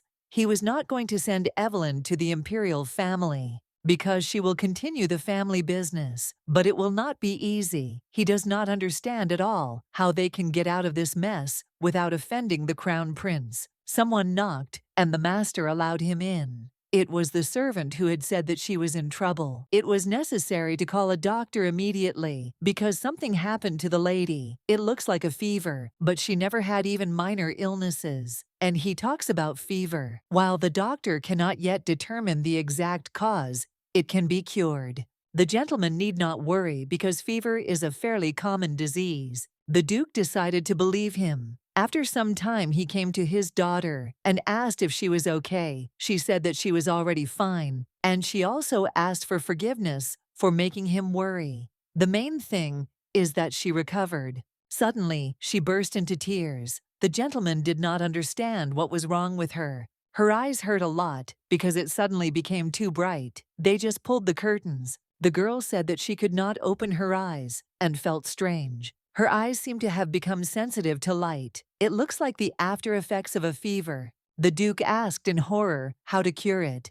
If the lady regularly takes medicine and washes her eyes, the condition will improve. However, it will be very difficult to fully recover, so he asks for forgiveness. Evelyn immediately thought of precious stones and wondered if she would be able to look at them. Well, the butler said that it would be better for her to have less contact with bright objects. The Duke understood him and told him to treat her with all possible methods and means. Evelyn had no idea what to do if her vision didn't improve, because she will be a laughing stock if anyone finds out that the future head of the family can't even look at jewelry. They don't strive for personal mastery. Therefore, the lady does not need to check everything herself. Reliable assistance will relieve you of all problems. But Evelyn said that if it does continue, the Duke told her that she needs to travel first because she hasn't eaten properly for several days. Evelyn asked her father what her oracle had predicted. The Duke asked Farron if he remembered what his daughter's oracle was. Of course he remembers, and he doesn't understand how someone could forget something like that. If they don't find the true owner of the meter, the source of minerals, they will lose everything. Others' oracles are usually related to marriage or work, and this is a terrible and ominous prediction. The doctor turned to the Duke and said that he had something to say. It seems that a more serious investigation into the lady's condition is necessary. The Duke was surprised and asked again if he had not said that these were the usual consequences of a fever. High temperature, aching headache are common symptoms. Well, on second examination, he noticed green spots, and this is the first time he's seen anything like this. These are not typical symptoms of fever. If they find out what this disease is, the Duke needs to know if a way to cure it can be found. The doctor asked for forgiveness because he could not guarantee anything. The master understood him, so he can go. The servant came to the master again and said that they were in trouble. Their Ilia mine collapsed. They received an invitation to a ball from the Imperial family. Well, Edward ordered it to be burned. They have some important announcement. The head of the family should be present, but the master told him to ignore it. Rumor has it that in the southeastern region, Lady Peyton has developed vision problems due to the effects of the fever. She doesn't go anywhere and can't look at bright things. Around the same time, a collapse occurred at the Ilia mine, which belonged to the Duke. It all somehow suspiciously coincided, and this could be due to the course of circumstances, but it is unlikely it means that someone began to act. The butler asked if he needed to know more about it, but the gentleman told him that it was not necessary because he knew who was involved, someone who wants to establish ties with the Imperial family, or someone who wants to deprive a famous noble family of power. It is possible that both options are correct. The gentleman decided to ask if there was anything else. Edward also received an invitation to the garden fair. Edward didn't understand at all why they were inviting him again, so he said to burn it, but suddenly asked him to stop. Angelina knew it was definitely an opal. Usually gemstones stop absorbing energy when activated, but this opal keeps doing it, and it's also a sign it wasn't in the gems she activated. It is not at all clear why it is different. Perhaps there are some letters or a pattern. Some of the gems are hard to recognize, and it may be because she is not a full-fledged jewel. Angelina decided that she couldn't have all the abilities, but she couldn't be absent from them either. Suddenly, the Duke approached her and asked what her words meant. Angelina was very scared, although she only said one word, no. Edward didn't understand why she was so surprised, and he was surprised that she was still afraid because he promised that he wouldn't kill her. That's not the point. She was scared because she suddenly heard a voice, although she was alone here, so she asks him to knock on the door. His fiancée is so timid. Well, there's nothing to be done about it, so next time he'll scream when he comes. Angelina asked him to just knock. Edward asked how she was, and if she had looked at all the gems he had brought. Angelina noted that she was almost finished, so the Duke asked her to take a few pieces that would be needed. The girl was very surprised and began to believe that he was taking the rest. Edward did not understand what this meant because she would not be able to carry everything on herself.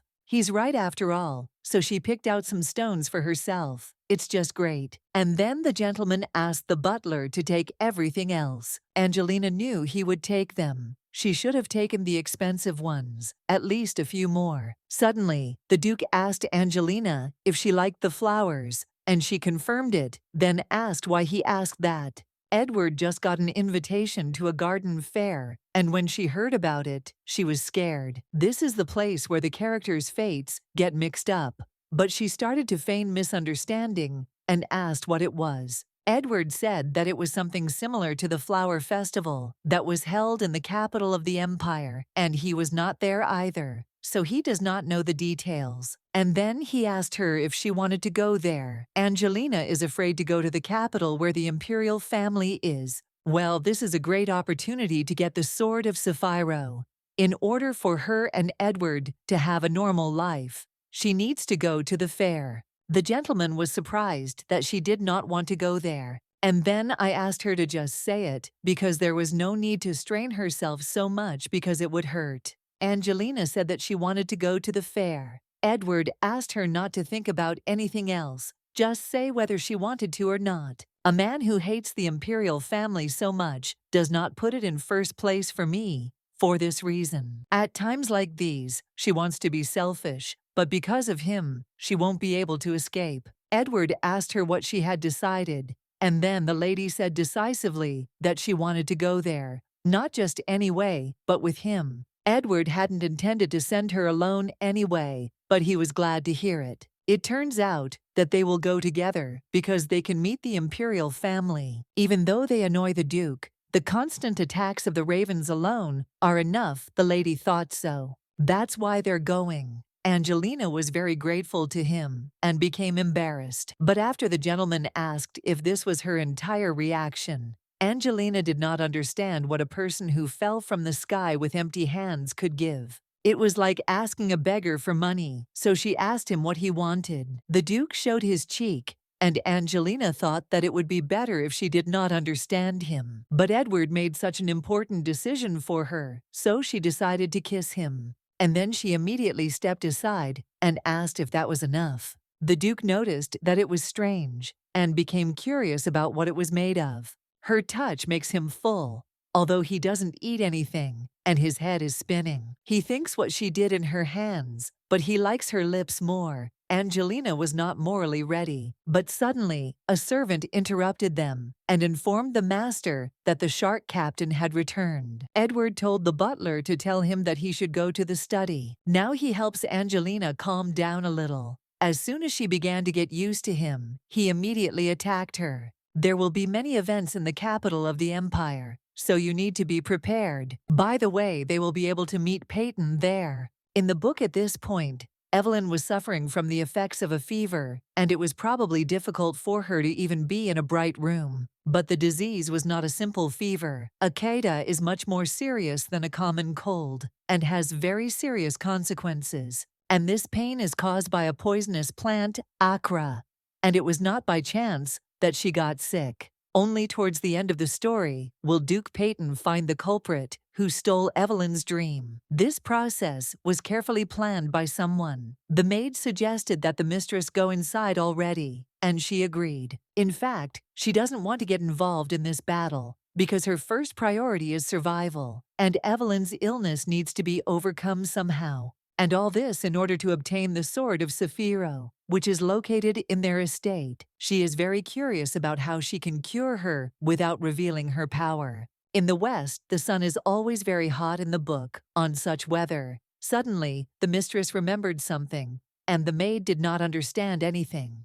Angelina asked Jenny if she could bring Seth to her room. The man was shocked that the gentleman was okay, and said that he should have been there for him and protected him. Edward told Hughie that he should take his hands off if he didn't want to lose his head. He didn't understand how he could say such terrible things, because the gentleman doesn't even know how much he was worried about him. Edward noted that he knew he was fine, so he didn't see what there was to worry about anymore. Well, when he heard that he was in danger, his heart sank. The Duke said that he had Angelina, so there was no need to worry. Hughie was glad that the lady was with him, although they didn't know where she came from. Still didn't find anything, and he investigated in other countries, but still couldn't find anything about her. If Hughie didn't find it, the crows wouldn't succeed either, so the gentleman decided to ask what he had found out. Hughie was looking for information about grave robbers. There are rumors that ancient treasures are hidden in the Muhas Desert. There are different versions, but the most likely one says that we are talking about precious stones. Edward thought it was too ordinary a treasure. Hughie noted that naturally the stones were not ordinary. There was a rumor that there was a mysterious gem there that felt like a living flower.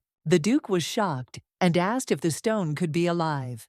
It was an ancient treasure, so anything was possible. It is also said that in the ancient kingdom of Ucales, it was considered sacred. Edward considered this specific information, and he agreed with him. It looks like the Imperial family is looking for him. The Duke decided to ask him why he thought so. There were various theories and speculations that appeared and disappeared, but as soon as they died down, someone would reignite everything. As soon as rumors about the desert began to spread, the crows immediately began to stir. This is all definitely connected to the javelins. The Imperial family that exterminated them is looking for the treasures they left behind. But it is not clear why they do this, and what kind of village is hidden in this precious stone. If the hypothesis is correct, then the Imperial family exterminated them, not only to get rid of the Crawfords. The gentleman asked Hughie to find out more about the stone. The man said he could be trusted.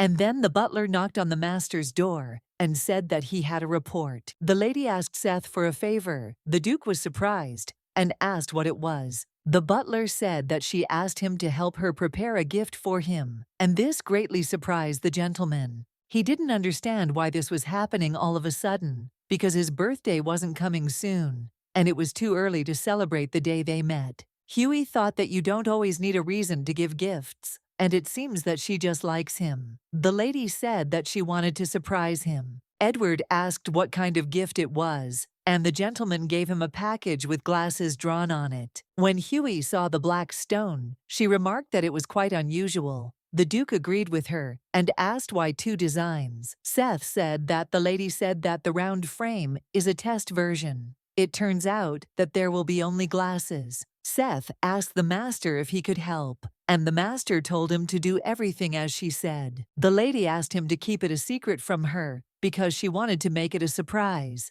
Edward understood him and said that he would pretend that he knew nothing. And then the gentleman asked the butler to make another pair of glasses of the same shape. And then the gentleman asked if there were any other questions. The butler reported that news had come from the wolves. They didn't find him, but the search continues. It looks like he's heading towards the central region. Edward was angry and noted that he should have been killed back then. The terrible thing is that the guy behind her eyes, who can't stand him, knows the most about her. He also told Hughie to let the sharks go. Hughie understood and bowed, but he must never lose sight of them. He was being chased by wolves, and it seemed that it was definitely the Duke of Crawford. Apparently, she is his fiancée, and he thought that he would never see those eyes again. He was shocked with you that she had been in the West all this time, but for some reason he couldn't find her. Maybe she was avoiding him on purpose.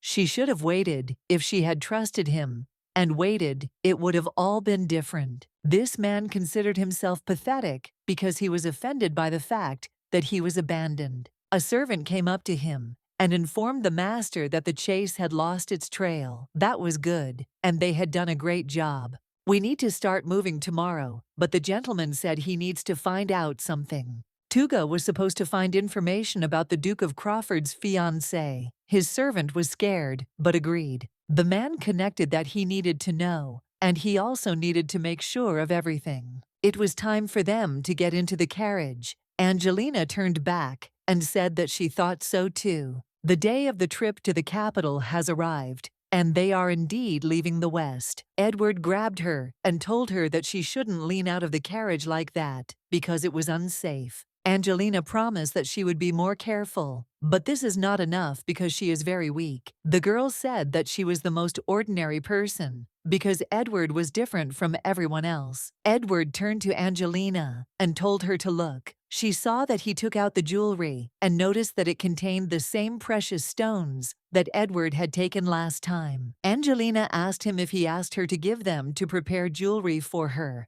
It was something like insurance. He made it into a bracelet so she could wear it without attracting attention. The stones can be replaced at any time, so there is nothing to worry about. He even taught that they will lose their power. Angelina thought she knew Adeno well because she read the novel, so now she's wondering if it's true. And the curse and the pain he experiences. Such details were not described there. At first, she was simply afraid of him. Edward didn't understand what was going on and assumed she didn't like him. Well, Angelina said that it wasn't about that. She was just grateful to him for the bracelet. Edward noticed that she spoke so quietly that he didn't hear anything. Well, the girl said that he heard everything, that she thanked him. The Duke was surprised and asked when she had become so bold. But Angelina said that she was not bold at all. He also said that it would take 2 weeks to get to the capital. Edward noted that this was more than enough. The Assyrian Empire has several warp gates,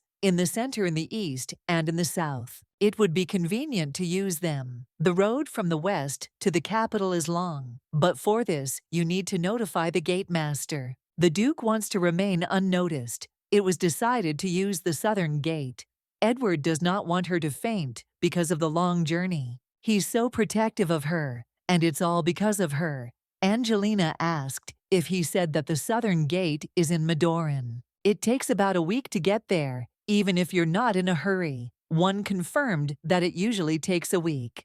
Well, on the way there, they will stop in Cayton. Angelina was shocked and asked what it was. The opening of the festival took place today. Edward noted that it was just in time. Angelina couldn't believe that they had come here just for this. The Felatina festival is held to celebrate a big catch, so you can eat grilled fish here. The lady was surprised with you that he liked fried fish, but he said that he didn't really, but she likes seafood, so they are here. Angelina was in complete shock that he came here because of her and couldn't believe it. Edward, who is called an arrogant and cruel dragon, has changed his principles and is now enduring inconvenience for her sake. Afterwards, the gentleman asked her what she was doing because she was in pain. Angelina was convinced that she was not sleeping. Edward smiled and was surprised that she liked it so much, and noted that it wasn't for nothing that he had racked his brains for so many days. Since his bride can't wait any longer, he suggests that they go for a walk.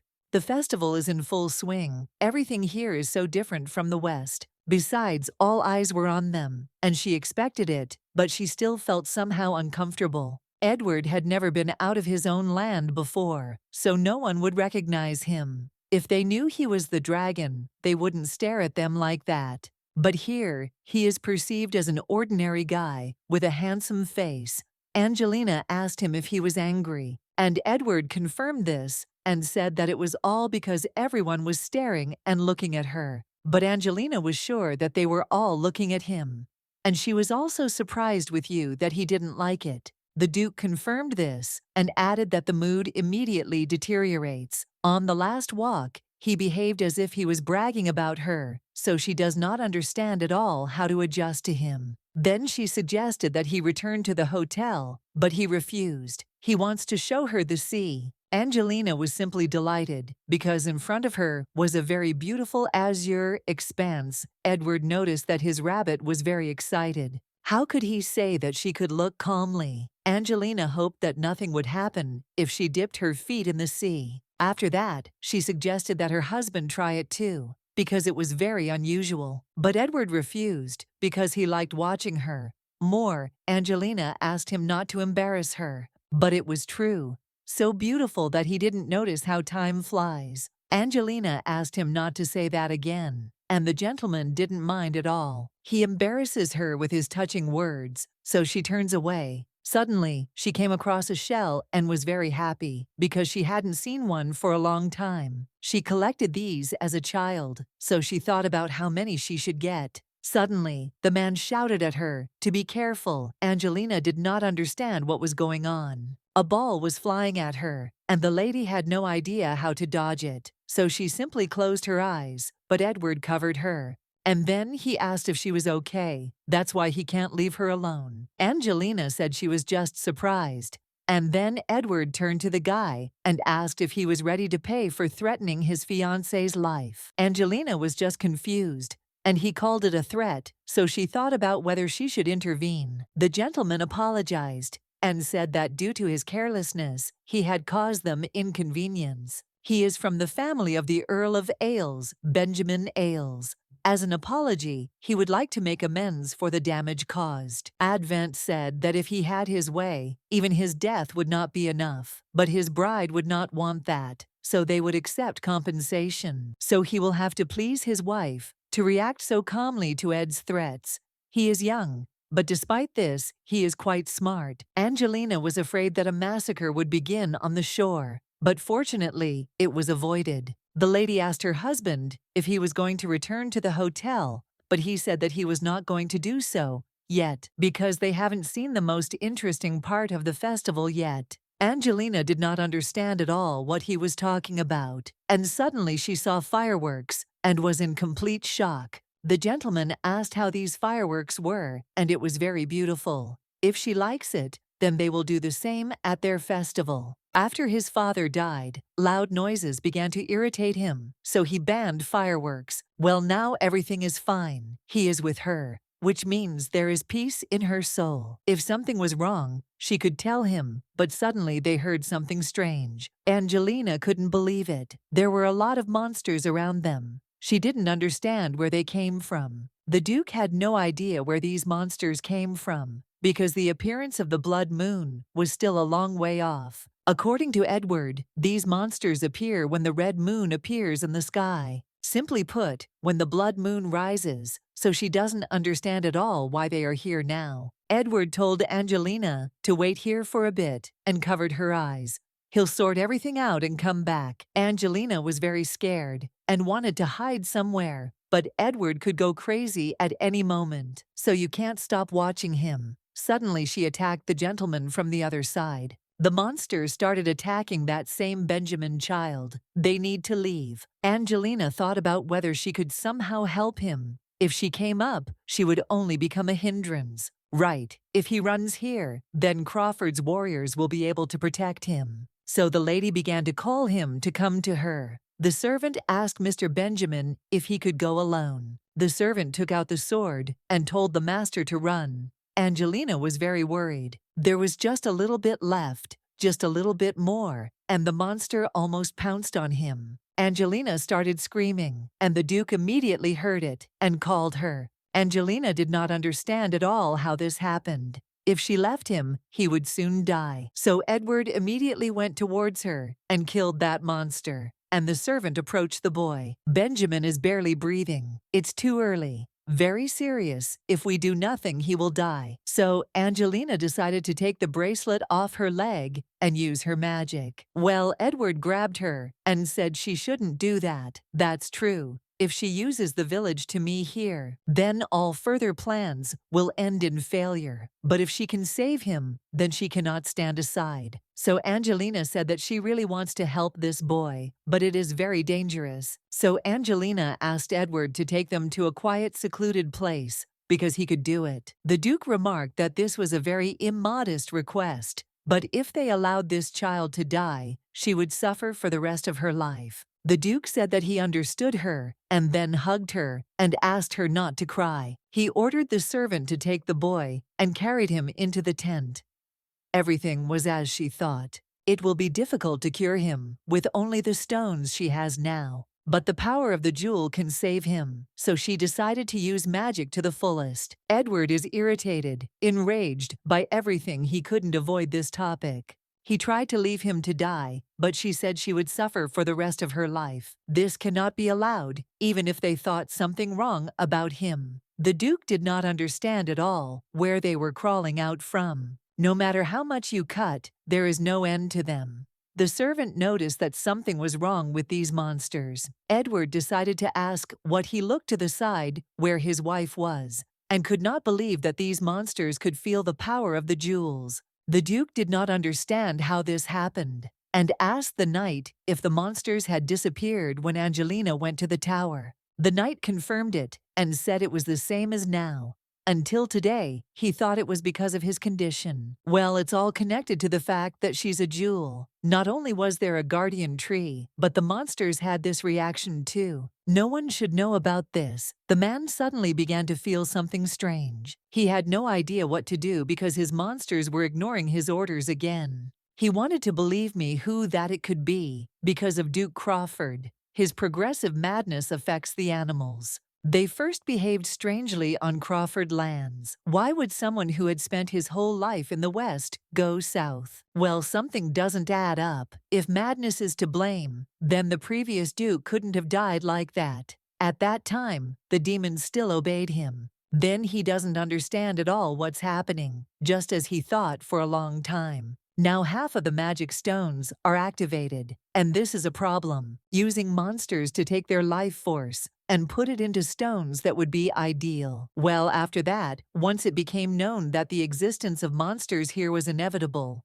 the results stopped appearing. if it weren't for the fact that when the magic was strengthened, there would be no way to resist the restrictive power of the guardian tree. He thought that today he would definitely absorb all the life energy of the monsters, but his plan failed. In any case, we need to find the emperor. Meanwhile, Benjamin began to wake up. The man said that if he was awake, he should get up. Benjamin, horrified, asked where he was now. The boy was at the Winston Hotel, and since he came to his senses, he could leave Edward's room. He immediately began to apologize. The Duke asked him to wait somewhere near the hotel, because he had sent a message to the Count, and they would come for him soon. Benjamin was in shock, and I started asking how long he was unconscious, but not even a day had passed. It was strange. I was in so much pain that he couldn't get up.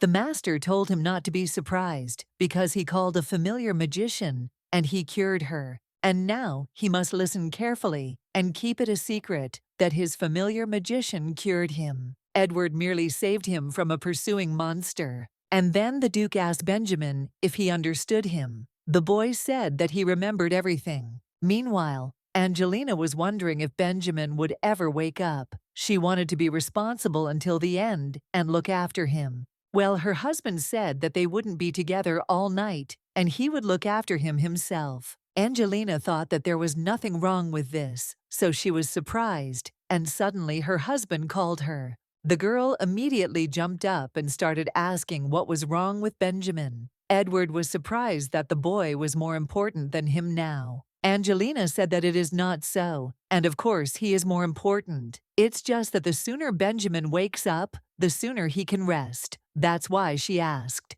The gentleman said that he had woken up and was as good as new. He informed the Count so that she could no longer worry. More importantly, he had worked very hard to look after the sick man. So he asked her if there would be a reward. Angelina said that he was a good boy. Edward was very surprised that the award would be just words, because he did everything so that she would not worry and watched over this child all night. Angelina asked what she needed to do. Then the gentleman noted that she knew herself and pointed to her cheek. The girl was very embarrassed and said that she would do it only once. The gentleman had already offered her his cheek. Well, she did it once, so she can do it again because they are already engaged. Nothing complicated, but for some reason she is shaking. The gentleman opened his eyes in anticipation and noticed that it was cute because she was so diligently reaching for his neck. Angelina was incredibly beautiful, and that's why he decided to kiss her himself. But this kiss was on the lips, so Angelina immediately jumped up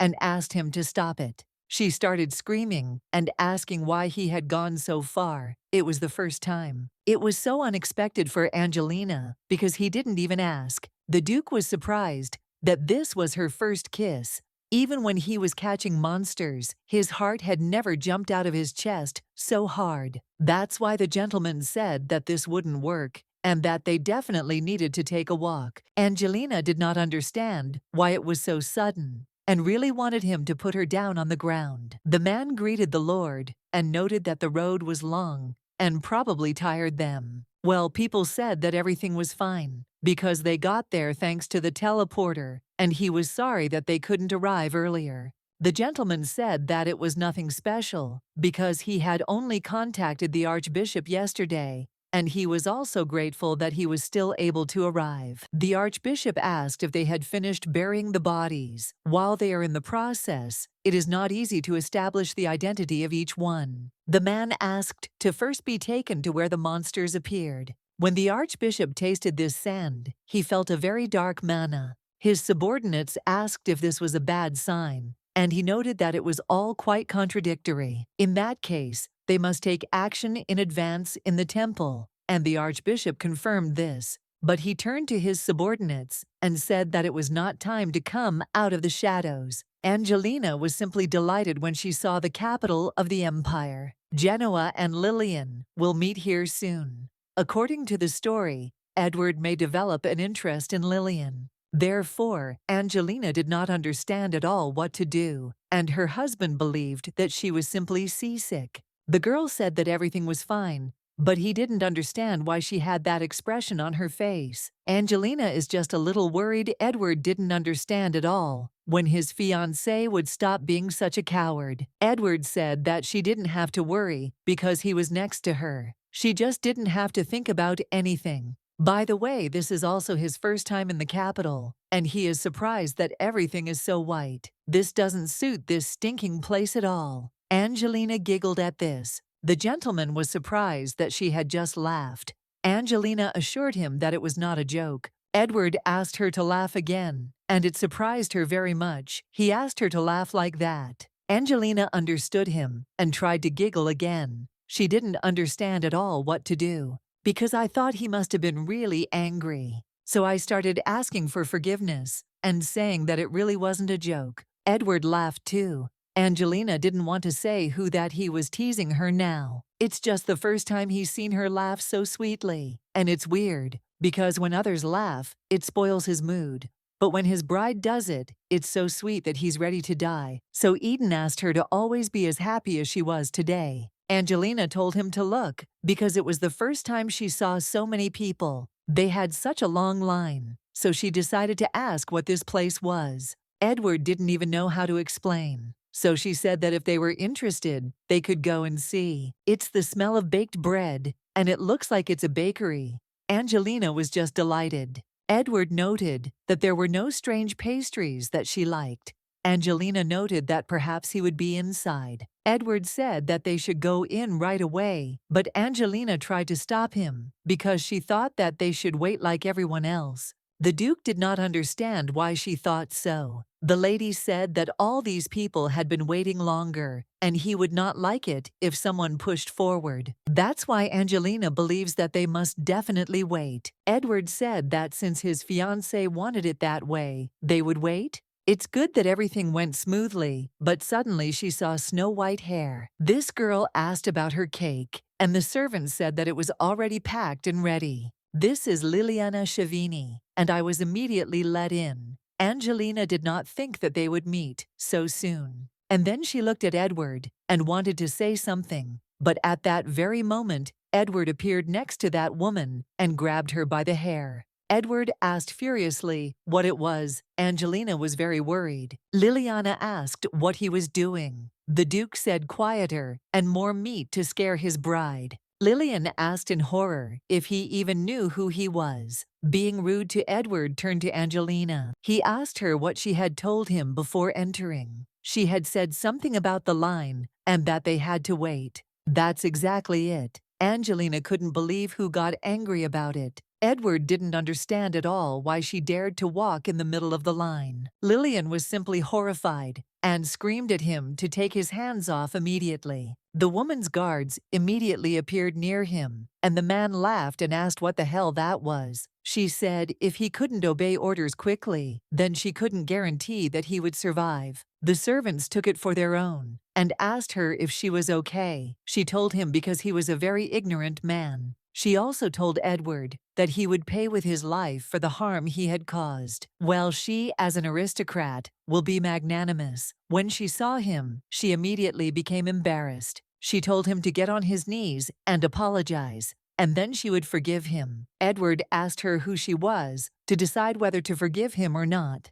Slova was told that he was rude because it was the Duchess of Chavigny. Now Edward knew that this was the very same cur of the Duke of Chavigny. The Duke's knights immediately seized the servant and handed the sword over to his master. He also tried to remain patient, but familiar behavior was beyond any bounds. The Duchess did not understand at all how he dared to point his sword at Chavigny, and asked him if he really thought he could get away with it. Edward told her to be quiet and asked if he should cut her hair to make her shut up. That's bad. Angelina hasn't held the sword of Sapphiro in her hands yet, so there's no point in provoking Duke Chavigny. It would be dangerous to predict such a situation. So she grabbed her husband's hand and said that she had a headache. So she wants him to screw it up and they'll come back. But Edward said that as soon as he finishes, they'll leave right away. It didn't work, so Angelina started thinking about how she could talk him out of it. Angelina shouted that if they left now, she would do for him whatever he said. Edward, you went back to her and asked if she would really do anything. Angelina confirmed this and said that that is why they will go. The girl persuaded them, and since the conversation turned to this, they would leave. Edward asked the salesman what time the store opened, and he said at 9 in the morning. Tomorrow his night will stand first, so he must pack cakes and scones, one of each kind. Then he told Angelina that they would go and immediately took her in his arms. Lillian was shocked that he did this to her, and now he's just leaving. She'll definitely find him and make him regret what happened. As expected, the capital is not for him. Angelina sighed nervously. The girl asked Edward if she could ask him a question. She noticed that the Duchess's hair was platinum, and that's why she wondered if she was a jewel. Edward said it wasn't a real color. If she really was jewelry, you wouldn't be able to walk around with your hair showing. Also, her eyes don't look like gemstones, so don't worry. She may have used an artifact to hide her eye color. Well, Evelyn said that was impossible because only Crawford had such an object. He was not interested in her from the very beginning because he already has a bride. After that, he kissed her hand. Angelina noted that, and yet she is underage. She does not remember anything, does not know much about the magic of stones. She only took over this body and was not a real javelin, so if he finds another, he can easily dump her. Edward asked Angelina to look at him. The gentleman told her once again that she was his bride, and that he had decided so, which meant that he didn't need anyone else. Besides, she promised to fulfill his wish, so he was very happy. Actually, he wants a kiss, and that's why he asked her if she was cheating on him. Angelina said that it was so, but suggested that he ask for something else. Until now, he has never broken his promises, and now she is going back on her words. Angelina understood him and promised that she would do it. They kissed sweetly in the carriage, after which the girl immediately jumped back and said that it was enough because she had fulfilled his wish. But Edward grabbed her and said that he would go crazy because his heart was beating so fast and he just couldn't stand it. Angelina shouted that no, he would pick her up again like last time and run. And Angelina also asked him if he knew how difficult it was, how his head was spinning if he wanted to go. Then he had to go alone. Edward was surprised, but agreed and said that then he wanted to sit with her for a while. He is such a scoundrel. The Duke did not understand at all how he dared to touch her and insult his daughter. The father asked the little girl if she was hurt anywhere. Lillian said that she had a slight headache. The father immediately jumped up and ordered that a doctor be called immediately. But the girl said that everything was fine and it was bearable. The Duke said she was so kind, but her father wanted to find that idiot and make him kneel before her. Lillian said there was no need because everything was really fine. Besides, she didn't even know how to punish him if they didn't even know who he was. My father told me not to worry about it because he would find it by any means necessary. Lillian asked her father not to overdo it and also fed him cake. Soon, his father will catch him, and he is probably some kind of rich upstart. That is why he is so impudent and narrow-minded. Well, as a man, he is still a handsome man. She went crazy. Lillian thought about someone who couldn't be compared to the crown prince. The father asked her if she was okay, and the girl said with a smile that everything was fine. She tried to come to her senses because she almost became the wife of the crown prince.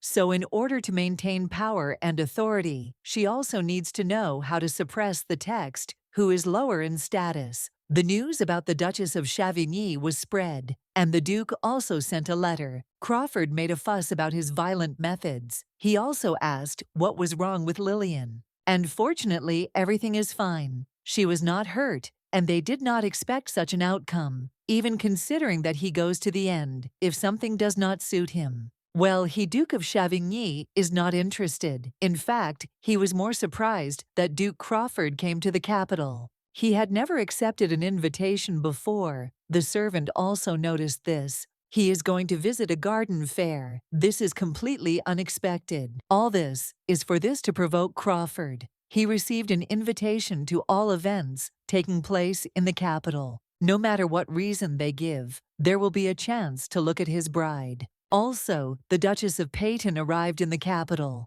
The prince was surprised and asked me if he told her that it was difficult for her to go outside. The servant thought so too. The master believed that she had probably fully recovered, but this was not entirely true, and no one saw her go out into the world after arriving here. Hayton Street's reputation may have been damaged by a number of incidents, so the favor asked the prince if he was going to do anything about it. The Duchess of Peyton was rather stubborn, and he thought she would recover at her estate. Now everything is becoming more interesting for the Crown Prince, so this lifts his spirits quite a lot. Edward told Angelina that it was time for the lady to notice that it smelled delicious. The Duke said they bought it from Amanda because she said yesterday she wanted to try it. The girl was simply amazed and noted that it must have been difficult to stand in line from early morning. She asked who bought it. Edward said it was him. This surprised her very much, so the Duke thought she was touched. Angelina reacted that way because he said he would send knights. He just suddenly wanted to give her a gift. He had to please his bride, and he even stood in line. Moreover, he was standing first, so he asks her to try it quickly. Angelina said that it was really delicious and was very happy, so it's worth it. And he also bought scones that she can eat all of. Angelina thanked him and noted that the scone was also delicious, but he did it all for her, so she was incredibly happy. When he made her the bracelet, when he showed her the sea, every time he did something for her, his smile made her heart melt. Angelina wants to see this smile always, so she told him that she has a gift for him. Edward was very surprised when he opened the gift. There were glasses. He decided to ask why she was giving the gift so suddenly. It's not even a holiday now, as she thought he knew everything after all. The butler is his man. Angelina said that he often goes out into the desert, and eye protection from the bright sun is necessary, so she took care of him. And although this time the gift was made for a different purpose, next time she will prepare something specifically for him. Angelina said that he gives her everything. Love, gifts, care, so she would like to express her feelings in this way. Edward can't even joke, and Angelina didn't understand why he was joking now. And what did it even mean? To be honest, he knew that she was preparing a gift for him, so he prepared the very thing. And he asked her if she liked it. Angelina couldn't even think about it, so she is very grateful to him. The Duke was also grateful to her and kissed her, and also noted that when he thought about her caring for him, his mood immediately rose. And then he immediately said that they should try them on, and they looked just great in the mirror. Edward noted that they looked like a married couple. All the people were shocked when they came out and looked at them. Everyone was wondering who this charming couple was, because many saw them for the first time. No one knows what family they are from, but they definitely attract attention. Many people thought that he was more handsome than His Highness the Crown Prince. His handsome appearance really does attract people's attention. It would have been worse if they knew who he was. Fortunately, he pinned the family crest on me. Suddenly they heard a scream behind them. It was Lillian asking how he got there, because only aristocrats can attend the first day of the garden fair. And is he really from a noble family? Edward asked Angelina if she wanted to see the opening, but the girl said that the flower garden would be enough. He agreed with her and said that then they would go to him right away. Angelina agreed. Lillian couldn't understand how he could even ignore her. He shouldn't even think of leaving. Because she won't allow it, the Duke asked her what happened. The girl told her father that this was the man who had offended her. The father immediately became furious and asked if he was that very scoundrel, the scoundrel who had treated their Lillian so terribly. The Duke remarked that like father, like child. The man shouted that he was an ill-mannered puppy and that you could find out about his family without asking. Just look at his behavior. The Duke ordered him to kneel down and apologize to his daughter. Then he would show him mercy. The situation is not good. If a sword gets here, everything will be very bad. Edward asked if he was saying he would do him a favor and remarked that it was interesting. You can't be generous. Edward thought he survived because he could, but it turns out that this happened thanks to his fiancée. The knights immediately appeared before them and ordered the Duke not to move. If he did not obey their demand, then force would have to be used. Edward told them to try if they could beat him. Angelina approached him and tried to stop him, but the gentleman asked her to close her eyes. He promised to finish everything quickly, and then he went towards the knights. Angelina didn't understand at all what to do and how to stop her husband. Perhaps she should run up and hug him, or faint. He's worried about her health. Well, in that case, he might go even more crazy. Angelina didn't understand at all what to do. This was enough. His violence was already going beyond the limits. The girl heard this voice for the first time, but immediately realized that it was the crown prince. His bride was scared, so he did not understand at all why he took out his sword in front of the lady. The prince has rehearsed this in front of the mirror hundreds of times. It really pisses the Duke off. Standing in front of the crown prince, one must keep a straight face.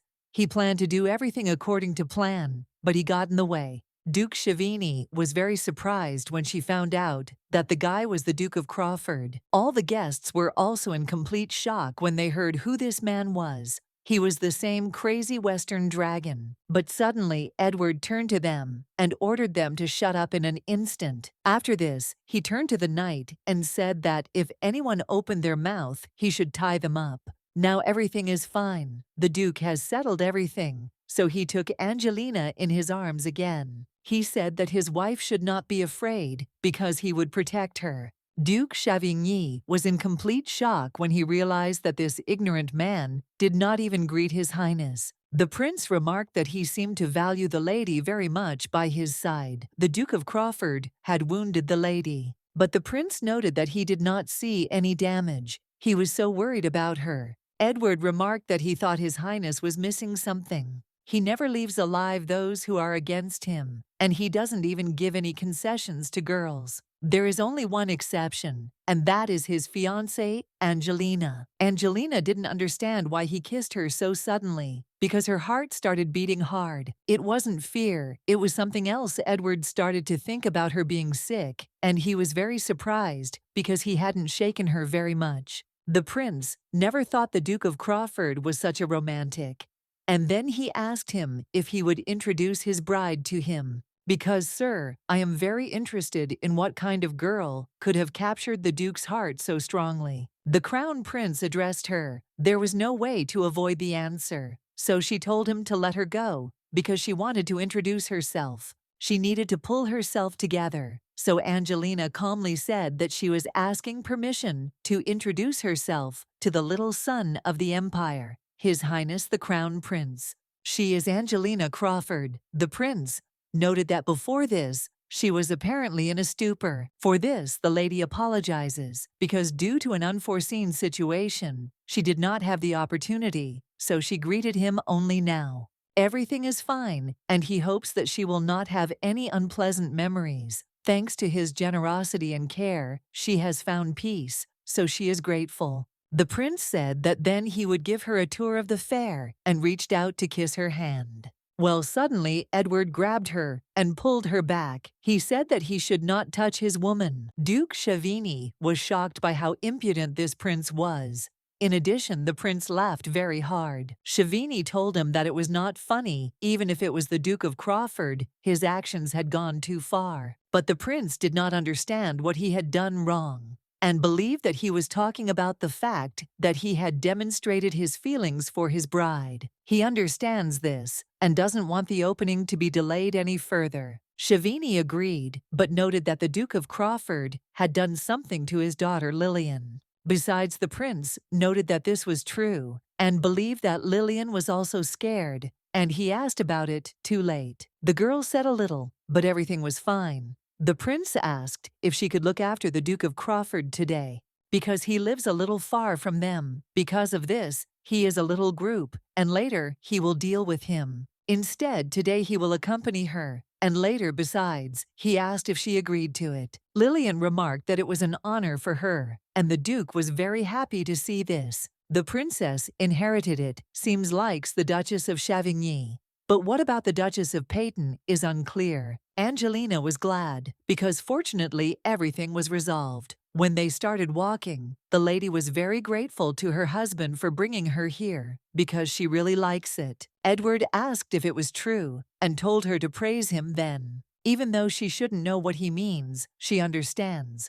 But she won't fall for it anymore, so she pretends she doesn't understand. Angelina didn't understand at all why she was so worried. When he smiled, he was such a handsome man. Still, the lady shyly kissed him and said that he was a good boy. Edward didn't even ask or demand it directly, but she did it, and she was very embarrassed. Edward smiled and said that they would go. There was still one place they hadn't been to. Angelina noticed one man, and she became very interested in who this man was. He started walking towards them, and the girl assumed that he knew Edward, and he was surprised that he came himself. Archduke Heisen. He is the master of the North. She knows very little about him, because he was only mentioned a couple of times in the book. But she knows one thing for sure. He is the younger brother of the current emperor. The gentleman noted that, as expected, the Duke of Crawford recognized him immediately. One noted that it was him, but he did not intend to resist, for now, and he just wants to find out something from his fiancée.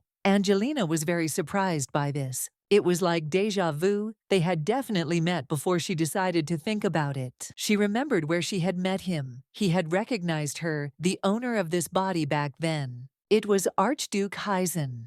But Angelina does not understand at all what he wants to ask her about and how he knows the owner of the body. The only one who can know Angelina is this member of the royal family. The Duke was surprised that he had no intention of opposing him, but had questions for his bride. In that case, he didn't need to run away in the first place. But he said he didn't understand what he was talking about. After all, they only saw each other briefly. Then Edward was surprised and smiled. After this, he took the bride in his arms and told him that he should not wait for anything more. The Duke tried to stop him and said that he had no evil intentions. He only wants to ask one thing. And then the girl noticed his ring. Edward said that his fiancée doesn't know him, so he can let go. The Duke was surprised that she didn't know him and couldn't believe it. Angelina found it strange. It was such a shock to him that she didn't know him. He didn't look like the type to kill her. Suddenly, he really wanted to ask her a question, so she asked him to wait. But Edward was against it.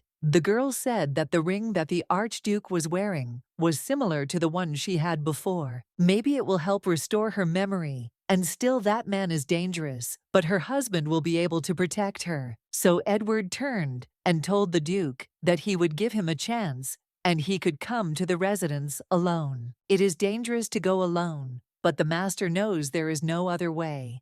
But the servant told him that he knows what kind of man the Duke of Crawford is. He himself knows that this is how it will be, but he simply has no other choice. The Duke is very annoyed by everything, and these midges prevent him from spending time with her. Angelina noted that Edward doesn't know what patience is, but he's a good guy. Suddenly, Benjamin met her there and was very glad to see the lady. He wanted to say something, but the Duke looked at him very fearfully. Benjamin noted that he had not seen her ladyship for a long time, so they asked her how she had been doing. Edward remarked that he was a well-behaved boy, and the lady said that fortunately he looked healthy. She also asked him if he was in any pain. Benjamin was delighted and said that it was nothing thanks to her. The gentleman noted that he heard that they saved his younger brother.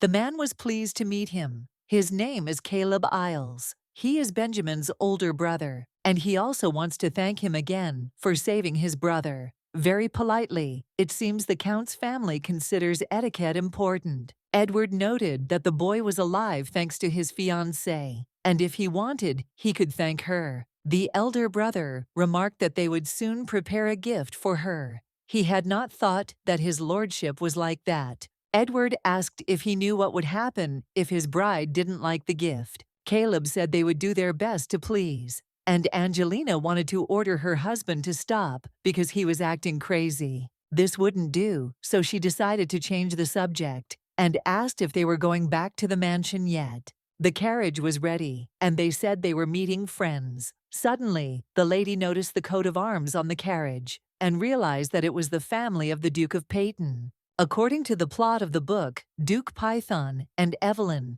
came to the capital for the opening of a garden fair. The girl said that she couldn't just stop appearing in society, so she asked her father to take her with him. Evelyn, who had not been able to attend the fair because of her sore eyes, had to return with a feeling of disappointment. Angelina knew this story from the book, but she didn't think that the Isle's heir was friends with the Peyton family. Edward noticed that, judging by the dark curtains, the Duchess of Peyton had arrived. It turns out that he already knows about the illness. He suggested that Evelyn only rode in such a carriage. Angelina was absolutely sure that he was a friend of the Duchess of Peyton. Although she arrived, it seems to be very difficult for her to get out, since the lady spends all her time in the carriage. The lady noted that they were apparently close to the Duchess. Caleb noted that their families were on good terms, so he and Evelyn had been friends since childhood. New information was revealed to Angelina, and she knew that the Isles were vassals of the Peytons, but that they were so close she heard for the first time. Angelina whispered in my ear that they had one pair of experimental glasses left, so she suggested giving them to the Duchess. She noted that there was no need to worry about precious stones, so that they would not be visible. She decorated everything with small elements. These illnesses cannot be cured, but this way she will not be able to suspect anything. Angelina wants to help the Duchess, so she asks her husband if it is possible. Edward said she could do whatever she wanted, and she was very happy.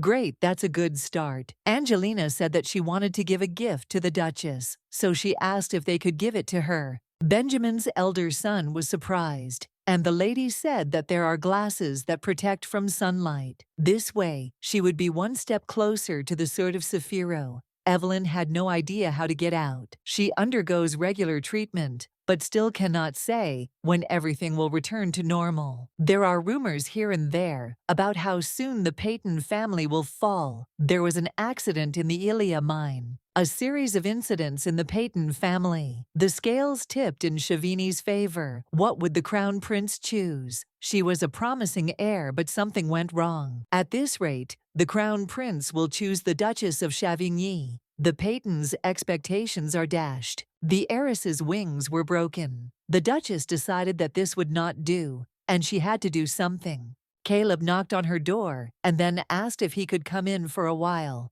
The girl did not understand at all why she had to go in again, and began to bandage her eyes. Caleb said he would sit across from her, and Evelyn asked what was wrong, and if he had anything else to say. He met Duke Crawford and Lady Angelina nearby. They left, but they said that they wanted to give her a gift. The girl was surprised that the box was so small, and thought that there was a ribbon in it. These are glasses that will protect her eyes from the blinding sun, and maybe they will help her. Damn, I've never heard of such a thing. Caleb said that Mistress Angelina sympathized with her, and this was a gift from her. Since she shows kindness, I don't know her. It means she needs something from her family. There is no good that does not have to be paid for, and yet she is happy. She asked the guy if he would help her open the gift, and when she put it on, she felt comfortable. Caleb asked her to tell him when he was ready, and then he would open the curtain. Evelyn is afraid of being disappointed again, but she needs to protect the Peyton family. If she doesn't overcome this disease, she won't be able to resist the oracle either.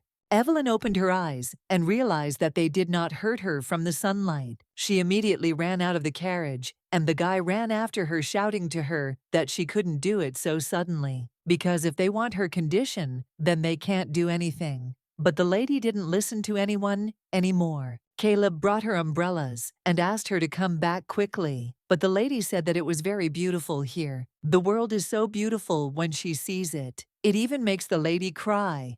Caleb was shocked that she was actually okay and could see everything clearly. After that, she hugged him and thanked him. She didn't even know what words to use to express her gratitude. His Highness will soon announce the crown princess. Lillian was shocked that it would happen so quickly. He ordered the heads of the family to attend the ball. The crown prince would not do this without a reason. Besides, the crown prince accompanied her all day yesterday. That means something. Lillian told her father that she was so excited that she couldn't sleep all night. The Duke noted that the position of crown princess had belonged to her from the very beginning. No matter how much Evelyn struggled, it was impossible to replace a person chosen by heaven. Flowers that butterflies love grow the most lush. This is an oracle she received as a child. According to it, she will be gifted with love and care, and then she will become the emperor's wife. However, she thinks that His Highness does not understand something. She remembered the threats from the Duke of Crawford. There is only one exception. Not only did he not look at her, but he also threatened her. That girl looks down on her. But it wasn't true. Angelina is our cutie. The Duke asked his daughter what was wrong, and she said that she remembered the Duke of Crawford, whom they had met yesterday. True, an ill-mannered scoundrel. If it weren't for His Highness, he would have been punished immediately. The girl was surprised that Duke Crawford couldn't be punished. If you think about it, he pointed the sword at her, at the one who would become the crown princess. Even a prince can't punish a duke just like that unless it's high treason. Her father tried to explain to her that Crawford was a crazy bastard and that accusations meant nothing to him. Besides, this is a very important period, so it is better to be careful until an official statement is made. Lillian still agreed with him, but this was the first time she saw her father like this. He had never avoided anyone who opposed him before, and it seemed the prince had the same reaction to the Duke. He is so crazy that even the Imperial family cannot control him. Strange thoughts came over her. She immediately tried to stop thinking about it, but the Duke of Crawford was definitely handsome. That's why Lillian felt embarrassed. Well, it certainly can't be compared to a principle that seemed to have been sculpted by God himself. Lillian decided she had had enough of these guesses. The most beautiful and powerful tree. The second part of the oracle says that the owner of this tree is His Highness the Crown Prince. The day when she will have his leash in her hands is so far away from me. And then this individual will no longer be able to look down on the lady. This is how Lillian imagines her ideal reign as empress. Angelina was shocked when she saw the gift, and it was very beautiful. Count Isles came to visit them with his wife and was extremely happy that the lady liked the gift. They added that Benjamin chose it personally. The guy said that he did not know what she would like, but she still asked if she liked this gift. Angelina said, with a smile, that it was so beautiful that she couldn't take her eyes off it, so she was very grateful, and also asked if she could try it on right now. The lady allowed her, and Edward said that he would do everything. After he put this jewelry on her, he noticed that it was beautiful and suited her. The Countess did not know that his lordship was such an affectionate person, so she was pleasantly surprised. Edward said that this was his bride. Their sons were already used to this, and their mother basically agreed with him. The gentleman and his wife turned to His Highness and said that they sincerely thanked him for saving their son. That day, he and Caleb had some unfinished business, so they had to stay behind, and Benjamin and his wife left first. He definitely got the message that they had arrived safely. Well, the next day, the news came that Benjamin had not returned. If it had not been for His Highness, Benjamin would not have lived. They will not forget this even after death. The Duke said that he should not thank his bride. It was she who saved their son. Angelina noted that they were lucky to be nearby at that moment. She also managed to take his hand because Benjamin plucked up his courage and ran to her, and Edward also helped her by dealing with the monsters. The Count was immensely grateful to the lady, and she smiled at him in response. The atmosphere became serious. In fact, he also had a gift, so he wanted to wait for the right moment. Angelina was in complete shock and could not believe it. The Count confirmed that it was a golden tablet and families. The Isles family owns a company that is among the top 5 in the empire. The Isles family is also involved in the promotion and sale of patent gemstones. Therefore, the sign of this company is a priceless gift. Angelina did not even know whether it was possible to accept it. This tablet is given to the benefactors of their family, and he hopes that the Duchess will accept it. If she shows this thing to their company, she can get help at any time, so she can use it freely. He is so sincere, and it is very pleasant. To the lady, Edward noted that they tried very hard, and they appreciate it very much. The Count was grateful, so the Duke said that they would finish it. Well, Angelina didn't want that at all. She knows his character, but she wants to be more polite. The Countess in the carriage spoke to her family and said that she was so worried and thought she would die. There were so many rumors about his cruelty, but he was just cold. The Count also did not think that they were only giving him attention because he expected that they would take the gift and throw them out, but they were even escorted out. Angelina even wished them a safe journey. It's all Mrs. Angelina. She was very happy when he told her that Evelyn was getting better. Of course, it was she who gave those unusual glasses. Angelina was able to tame the crazy Western dragon. Mom asked if he had spoken to the Duke before leaving and asked what they had talked about. Edward asked if he was keeping the promise he made in Catan. He had to keep it a secret that the mage had cured him. Angelina noted that it was Benjamin, and he should hold the floor. The Duke thought so too, because the boy is honest. If you remember, it looked scary. Well, better than she thought. The Duke also told Angelina that the Paytons had written that they wanted to visit. After that, Edward asked her what she would do, because it was not he who gave her the gift, but she, his wife, wanted to meet. When she studied the nobility with the butler, she became interested in what kind of person they were, and almost never met a case where the heir was a girl. So she thinks that she can be proud of the fact that she is recognized as the successor. These people will be able to treat such a simple rubber band as it without prejudice. Edward turned to Angelina and said that she bore his last name, and he would not leave alone those who treated the Crawfords badly. Yes, she would have been afraid of such an Edward, but they were together. So now she is not so afraid. She feels that he cares about her, so she said that she knows. So she wants to see him more often. She has an interest in obtaining the Saphiro sword, but she would also like to become friends with Evelyn. So Angelina decided to say that they should send an invitation, at least for the Duke's heir. She thinks it would be right on Crawford's part. And then the Duke laughed. Angelina was very surprised. Edward continued to laugh and said that he would invite the Duchess. The Emperor was shocked with you that she was not a jewel. The Emperor asked the prince whether he had checked with the ring he had given him. Then the ring did not react at all. The Emperor remarked that this was good, and his son said that he had doubts. He's not sure the Duke would be so protective of a girl who isn't a jewel. According to the archives, the Crawfords have always been protective of their partners. In the past, the Duke too. The prince asked if his father was saying that crazy people can also love. Well, whether it's love or not, he doesn't know. But in any case, he chose her as his wife, so maybe he's trying to take care of her in his own way. Well, even if so, he came to the capital for me because of the bride. The prince will sow doubts that his bride can be a jewel, and he will show what he is capable of. The Emperor noted that no matter how you look at it,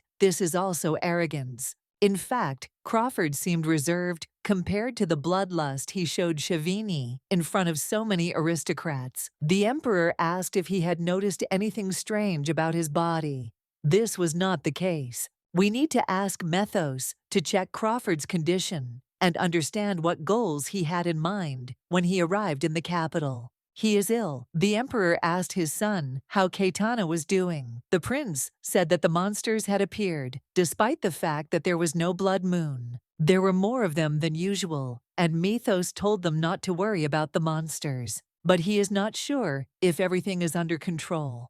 Now, the Emperor furiously asked if he wanted to say that his father was guilty. Even Methos can't keep control. The guy made a mistake, got nervous, and crossed the line. So he said that it was not so, and he was just worried. If this happened again, this worry would increase, and it would have a negative impact on the imperial throne. Father told Genoa that they knew casualties were inevitable, but enough was enough. More casualties were caused by the prince's failure to find the relic. He could not achieve anything even with the raven he gave him, and laughs to doubt the Emperor's abilities. He's like an annoying old man. He doesn't understand at all who caused the monsters to appear. He said he would deal with Crawford, but that never happened because the jewels were destroyed. He then passed the responsibility onto his eldest son, Crown Prince Genoa. Father told Genoa that there is an excuse for the untalented. There's definitely something wrong here. The prince couldn't look like he and Mythos were plotting something together, although he doubts that the sources of information about the relic are Mythos. The gentleman turned to the Kazan and told him that they should leave the desert at this point and conduct an even more thorough search for the relic in other regions. His father remained hesitant about subduing monsters. If the same thing happens as in Khaitan, then the imperial power will weaken, and the influence of the heads of the family who will fight the monsters on their own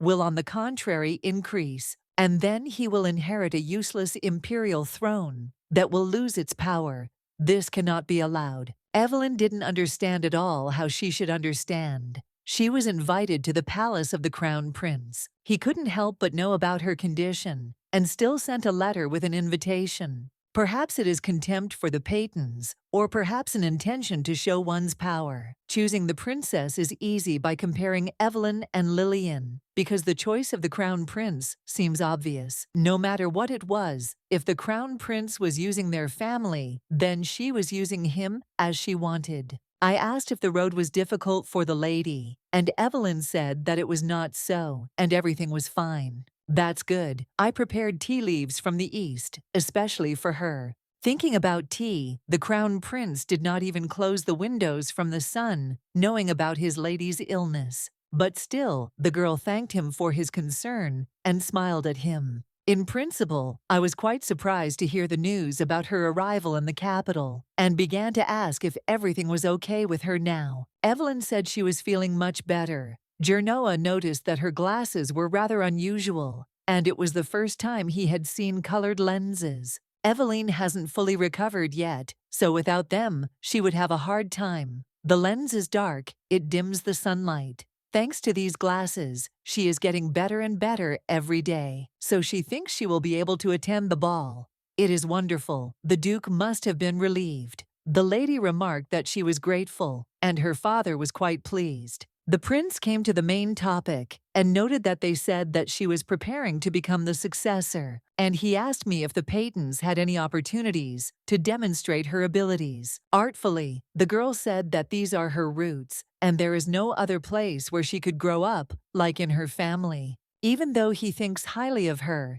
he doesn't care that she has no interest in being crown princess. Genoa noted that her love for her family was something amazing. Evelyn noted that they gave her life. The empire was her homeland too. The girl knew it very well. The Patons would always be loyal to His Majesty, the Emperor and His Highness the Crown Prince. The guide noted that this was true, and as I expected, she was worthy of making the Duke proud. Evelyn was grateful for the compliment. For some reason, she thought it would be more tiring. The man noticed the girl in the hallway and realized that it was Duchess Peyton. She didn't quite understand what she was doing there. He heard that she can't go outside because of an eye disease, and it's probably all thanks to the glasses with colored lenses. In that case, he did it to check for the presence of precious stones, but there is no trace of them, so he just wasted his time. In any case, it doesn't matter if Jewel shows up, he'll just deal with it. There is nothing he cannot do, because there is no better magician than him.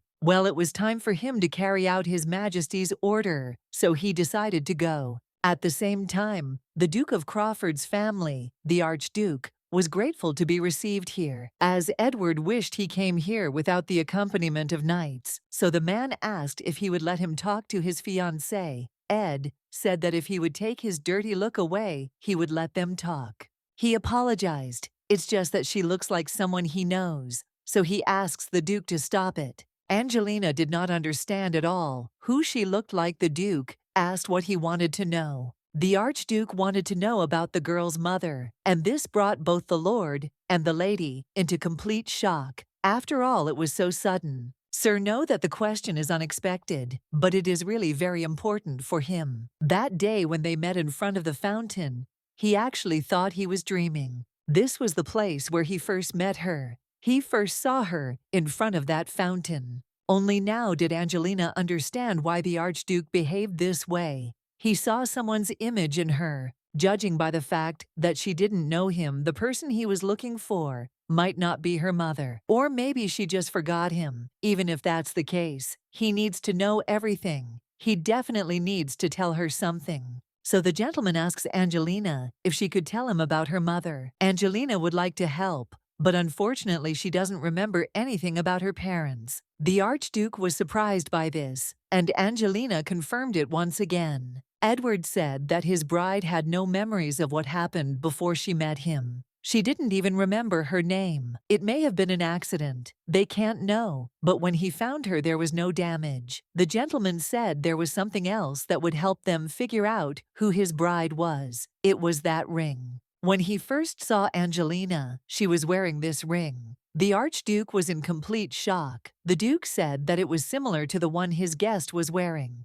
He immediately came to his senses and said that he and Isabelle exchanged these rings when they got engaged. Archduke Hyson, he may be the father of the owner of this body. Angelina asked if this meant that he had entered into an official marriage, but they were unable to do so. After they met, they spent several months together and agreed to get married. Well, he found out that his mother had an accident and left for the capital in a hurry. He promised that they would see each other, but he couldn't keep his word. After that, they never saw each other again. He didn't even understand what else could be expected if he couldn't keep his promise. But he still wants to see her again, so he searched all over Crawford's lands in the west, but couldn't find anything. Even though 17 years have passed since their separation, her face is still fresh in his memory, that cheerful smile that she gave him. Apparently, she really is the daughter of these people, but whether the Archduke knows that Isabelle is a jewel is unclear. He was barely mentioned in the novel,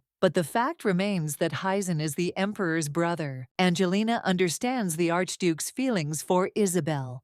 She decides to ask him if he knows about the inscription inside the ring. The man was surprised and decided to take a look, and then noted that he was seeing her for the first time. When they exchanged jewelry, there was no engraving on it. It is likely that the inscription appeared after the exchange, and the gentleman also asked why this precious stone was broken. But Angelina did not know how to answer, because when she came to, it was like this. The gemstones were prepared by Isabelle. The original single stone was split into two and set into the rings. He didn't know what kind of decoration it was. The craftsman who made it was also puzzled. Angelina was also surprised by this. The Archduke knows absolutely nothing about the ring, which means there are no traces. If so, there is only one way left. Angelina turned to His Highness and asked if she could take a closer look at his jewelry, and he allowed it. She doesn't see any difference, but oddly enough, the gem is already activated. She had no idea where the energy for this came from, or where it was even located. She was near the fountain, where she had first met the Archduke.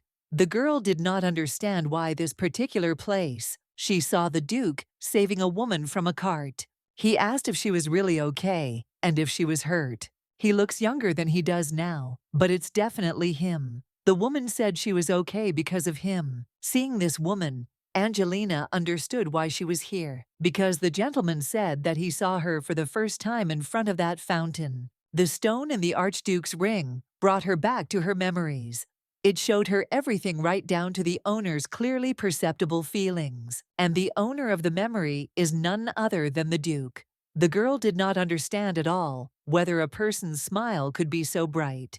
A soft, low voice. It's Isabelle. These are her memories. They really do look alike. The Archduke was surprised, not without reason, when he saw her. A man ran up to Isabelle and started asking if it was her father who was hurt, and the woman said that she was okay because this young man had helped her. Father promised to repay him for his kindness, but the Blues said that it was enough that the lady was okay. Isabelle called that man her father. Possibly he was the grandfather of the body's owner. For some reason, she has a strange feeling. The gentleman noted that paying for kindness is their family credo, so he can calmly say what he would like. The Duke was surprised and asked if he could ask for one favor. The Archduke turned the other way to check how he looked. but his daughter and father did not understand anything. The gentleman turned to the lady and asked her to allow him to invite her on 3 dates. The girl was very surprised and asked again. Then she giggled and agreed. It seems that this was the first meeting of these two, and she also saw their other meetings. On the 3rd date, their meetings did not end there, and eventually the Archduke knelt before his lady and asked her to marry him. She was very happy to receive the offer from the Archduke, but she could not give an answer right away. Perhaps it was because she was a jewel. Still, she decided to give it a try, so she agreed to marry Damon. However, the following memories were the same as I described to the Archduke. He left home and never returned, and Isabelle found out that she was carrying a child. She was very grateful to the little girl for coming to them. Her grandfather chose her name, and she will be called Amber. Her mother loved the baby very much. Isabelle was not angry with the Archduke. She was only glad to bear his child. These memories were cut short on the eve of the birth. After that, Angelina fainted. Edward tried to bring her to her senses. She was looking at the ring and suddenly lost consciousness. He thought it was all because of that junk, so he immediately snatched it from her hands, but he couldn't put it away. The Duke remembered that it was the same as when she touched the tree. The Archduke asked if the lady was okay. Edward was very angry and ordered him not to come closer. She did not die when she touched the tree, but she experienced great pain. She doesn't seem to be suffering as much now, but she belongs to him and not to anyone else. So Edward picked her up and started to walk away. The Archduke asked him where he was going, and one ordered him to shut up and added that if he took a single step, he would die by his hand. The gentleman asked that the services ensure that the Archduke did not leave, and that a doctor be called. Edward had never been so angry in his life in the past. If there was a fading opal in front of him, he did not worry or fret. But he doesn't understand why, when this happens to Angelina, he becomes filled with anger, as if he were going crazy. Edward is afraid of losing her forever. He took her hand in his. The Duke began to say that he would not be angry because she fainted, so he asked her to wake up quickly because he felt bad without her. After this, the lady opened her eyes. Edward was very happy and immediately rushed to hug her. Angelina did not understand at all why he had such an expression on his face and asked him if something had happened. She wanted him to stop because she couldn't breathe, but Edward hugged her tighter and tighter. Edward was shocked with you that the master's ring allowed him to see these memories. He didn't even know that jewels could do that. But he didn't quite understand why he had Isabelle's memories in him. Angelina was also interested in this. There was also what happened after parting with the Archduke. This gem was different from the others. Angelina can't even imagine what power is hidden in it. She said that initially there was only one stone, so perhaps now both rings are connected to each other. Angelina thinks so too, but she still has doubts. The stone in Isabelle's jewelry broke and lost its power, while the Archduke's ring retained its memories. Considering Isabelle's abilities, it can be assumed that thanks to them, she could transform already existing stones. Edward noted that she probably had powers they could only guess at. Angelina asked how much time had passed since her sudden fainting. She asked if His Highness the Archduke was expecting them. The gentleman said that he should wait because it was his fault. Well, Angelina thought that this was abnormal, so she thought about what she should do and how she should communicate with her because he still doesn't suspect anything. Aside from the lack of memories, the Archduke is not her real father, but she would feel guilty if she told him that. The man who had been looking for his love for so long. Angelina still didn't know what to do, so Edward asked what was bothering her. He thought it was because of Gertsov, and Angelina confirmed it. He scared her again, and she doesn't understand how he knows about it. Edward said that if she didn't want to see him, she didn't have to. She had no memories either. Genoa, I don't know about each other. Besides, they can only suspect how they will react to the jewels being members of the Imperial family. They would never know Edward hugged his wife and said that he was here, so there was nothing to worry about. He is next to her, and that is true. She is not alone. Everything needs to be resolved gradually. In truth, she wants to pretend that she knows nothing, but the Archduke will not let it go. She had such a ring too. If he suddenly plans to kill her, then Edward will kill him. So she shouldn't worry, because this Archduke is worthless. She wanted to ask if he could protect her, and will they be able to see the Archduke together? In fact, there were no serious wounds. Damon was very grateful that they allowed him to meet again. Angelina apologized for making him wait so long. The gentleman suggested that they sit down first, and Edward told him not to bother his bride, in which he waited for the lady. Now he thought about everything. And these are his and Isabelle's vow rings. And she was wearing one of them, and perhaps she is his daughter. He asked for forgiveness, which was confusing since she had lost her memory. But he doesn't want to miss even the slightest chance. So he asks him to understand. And he doesn't want to lose someone dear to him again. So she asks for forgiveness again. Angelina still can't decide if it's right to tell him about Amber and Isabelle. She's only been running for survival so far, so she's not sure if she really needs to put herself in danger. She's not Amber, after all. But as soon as she looked at the Archduke, her conflict was resolved because she saw her father in him. Angelina was an adopted child, but received a lot of love from her parents. While her mother was struggling with the disease, she and her father were preparing for the worst. Well, when she died, the world fell apart. And even though it wasn't their fault, Dad spent a long time blaming himself. When Angelina died, he certainly missed her, so she turned to the Archduke and said that there was something she wanted to tell him. As he said, perhaps the owner of this ring is Isabelle, and she thinks it is her mother. If that's true, then Mom must be dead.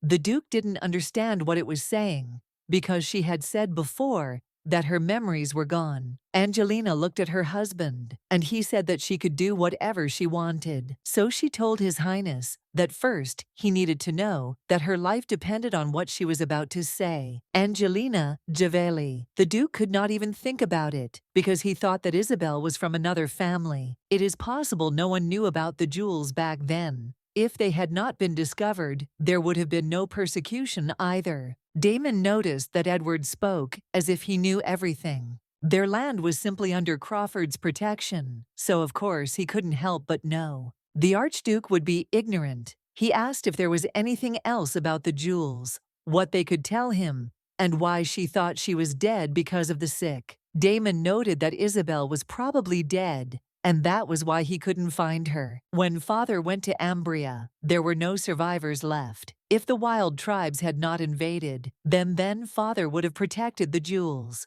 Unfortunately, since Angelina read the novel, she knows why this happened. The Emperor was inciting the tribes located near the border to invade the Crawford domain. While the former Duke was confronting the tribes, the Emperor convinced that the people who would bring ruin to the empire were the jewels. The Emperor led a pre-prepared detachment and destroyed them. It was a plan that only the West and the Duchy of Crawford didn't know about, but something strange. Judging by the Archduke's reaction and Edward's words, only Crawford knew about the jewels at that time. It is not clear at all how the Emperor learned about them and made such a plan. The gentleman did not understand at all how this girl had survived. He assumed that the Duke of Crawford had already figured it out. They couldn't find out anything. They couldn't find a single clue. Damon smelled like there were no traces left. None at all, so he can't believe it. From what the Duke has learned, it's true. It's just a miracle. It all started with her falling from the sky into the arms of a crazy villain, which doesn't make any sense for some reason. She has so many secrets. What's important is not the past, but how he can now protect his bride. The Archduke noted that this was true, that it was more important, and he knew that his words would confuse the master, but he wanted to tell him something. And Damon thinks it's best to do it now. The Archduke told about something that wasn't in the book when he went to the palace because of the Empress's urgent message. And then he learned that his mother was not just sick, she was poisoned.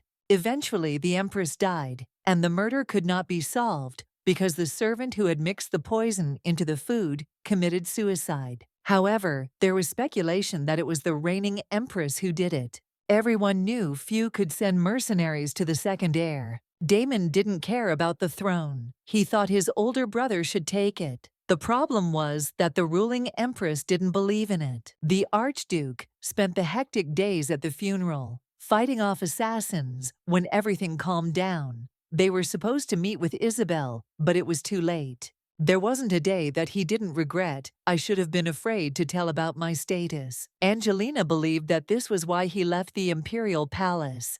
This is true, because he wanted to find his beloved. He couldn't stay in that place any longer, where his mother was killed, and the one he loved was taken away. Angelina didn't even guess. He left the house, where he spent his whole life. He spent 17 years looking for his beloved.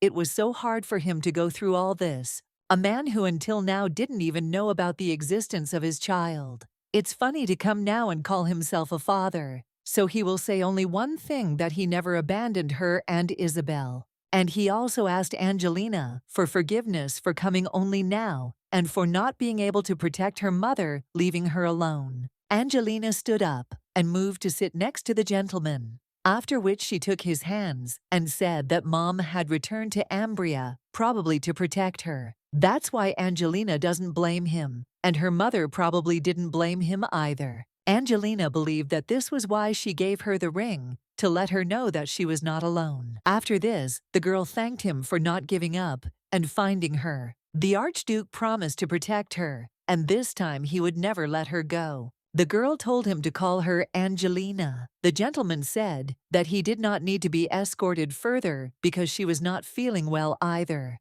Damon noted that they would see each other again, and Angelina said with a smile that this was true. Edward asked if this was all because he was bothering his fiancée, so he should leave quickly. Finally, he was gone. That was all the Duke had been waiting for. Damon turned to the servant and said that he needed to send a man to the palace. The Emperor has killed Isabelle. From now on, we must watch every move of His Majesty, the Crown Prince, and of course, the ravens. The Archduke was very angry and decided for himself that he would not lose her a second time, even if he had to start a war with the Emperor. Why did everything turn out this way? Angelina just wanted to ask about what interested her. A little earlier, the Duke noticed that the fever had not yet subsided, so he asked her to take some medicine and get some sleep. Angelina said that she was fine. And besides, she had one more question for him. Angelina wanted to ask something about the memories from the ring. Isabelle turns out to be her mother, and she hid the color of her hair and eyes. So she decided to ask Edward if he knew anything about it. The gentleman did not understand at all why so suddenly, and noted that if he answered this question, he would reveal the secrets of their family. So he asked her if she could pay for it. Angelina realized that he was definitely pulling her into a kiss, so she decided to pretend that she didn't understand, which is why he asked how she could pay. Edward asked her to stroke his head. Angelina was surprised that this was all, and it was so simple, so she immediately told him to speak now, because she did. Edward said he would tell as much as he got. When a jewel turns 18, they go on a journey outside of Ambria to celebrate their coming of age. Although they did not leave their possessions, their appearance was striking. Therefore, artifacts began to be used to protect them. Indeed, the agreement was such. They provide them with opals, but in return they supply them with artifacts and military aid. Angelina was just delighted, because this was not in the novel, so she decided to ask about the artifacts. She had no idea how they managed to provide them constantly. He couldn't tell her that. Angelina didn't understand why, because he said he would say it, but Edward said as much as he got, so he did. If she wanted to know more, she had to pay. Angelina thought that maybe she didn't even need this information, because she didn't really want to kiss him again. Well, she can't, so she needs to think carefully.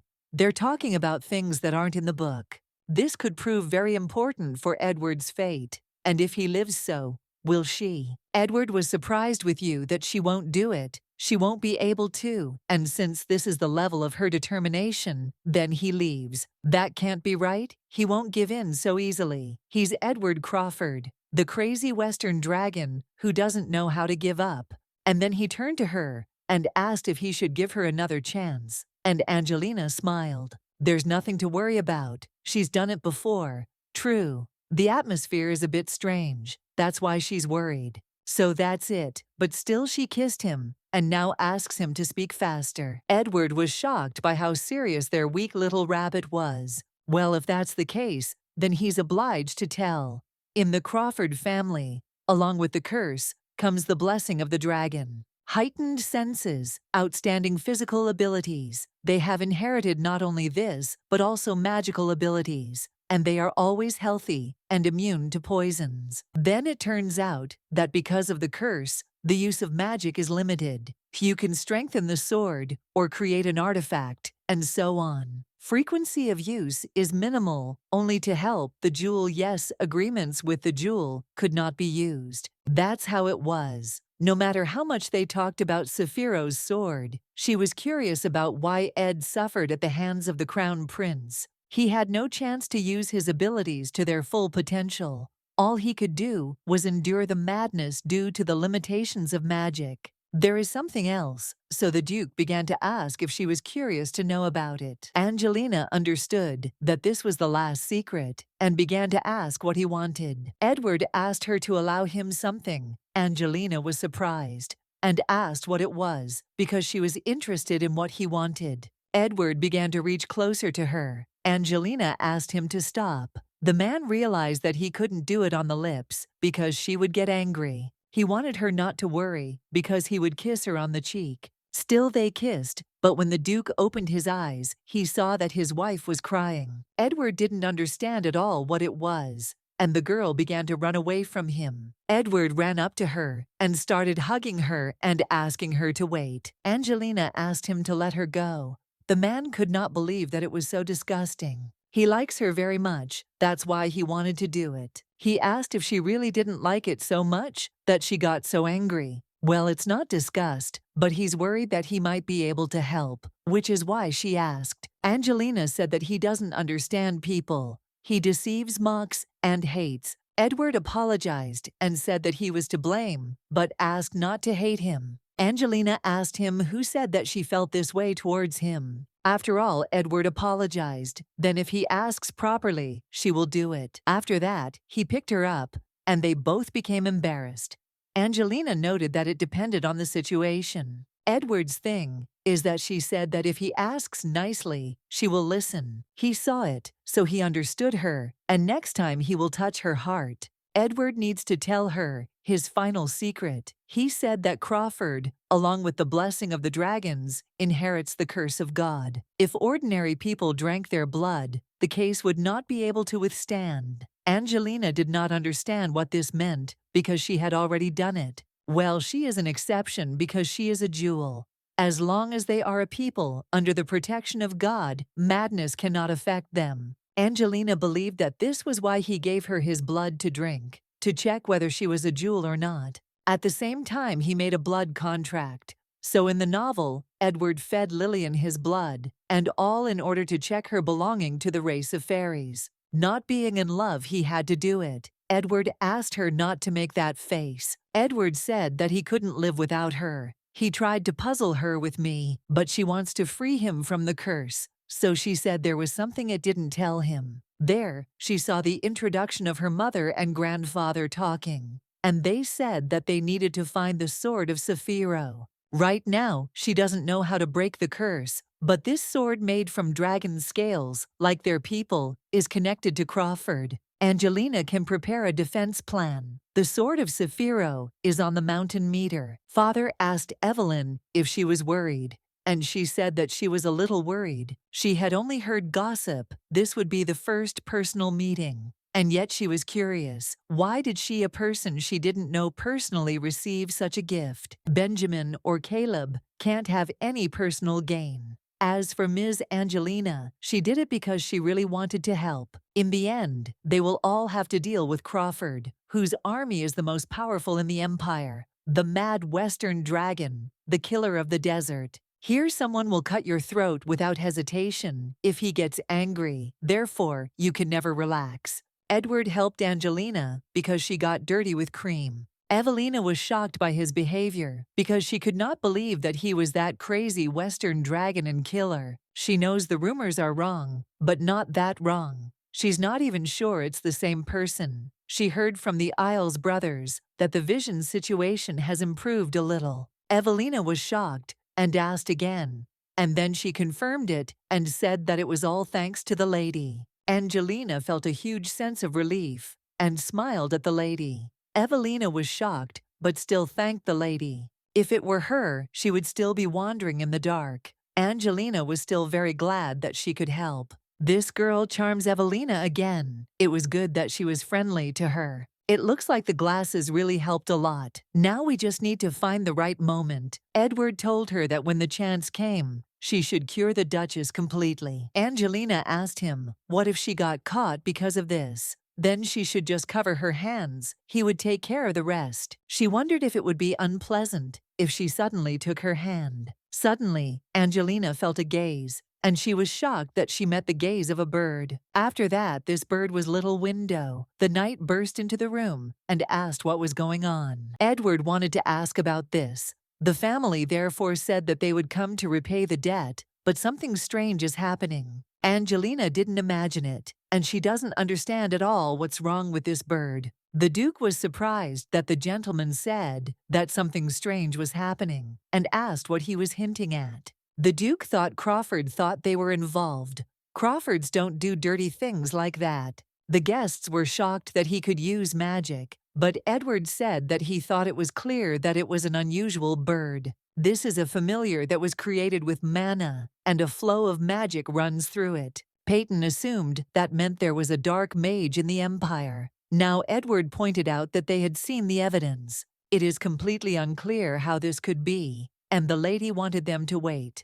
A little, apparently, she heard about the dark magician. Angelina does not understand at all why someone who was not in the novel appears right now. They don't yet have the weapons to confront the Emperor, and then a new villain appears. But Edward is really surprised that Peyton didn't know about it. The man swore on the Peyton's behalf that it had absolutely nothing to do with them. He definitely showed up with him. So Edward asks who knows they came here. The Duke reported that this was known to his assistant and the children of the Earl of Ailes. Well, they couldn't do that. He was sure of it. Evelina said that these people were definitely not connected to magic. So, the Duchess asks them to trust her. Edward points out that they can't know what's on a person's mind. So they'll do it this way. The Peytons will check everything. But Edward has to be careful with his surroundings and himself. Edward said that the bird flew in with them. So in that case, the target could be not only them, but all of them together.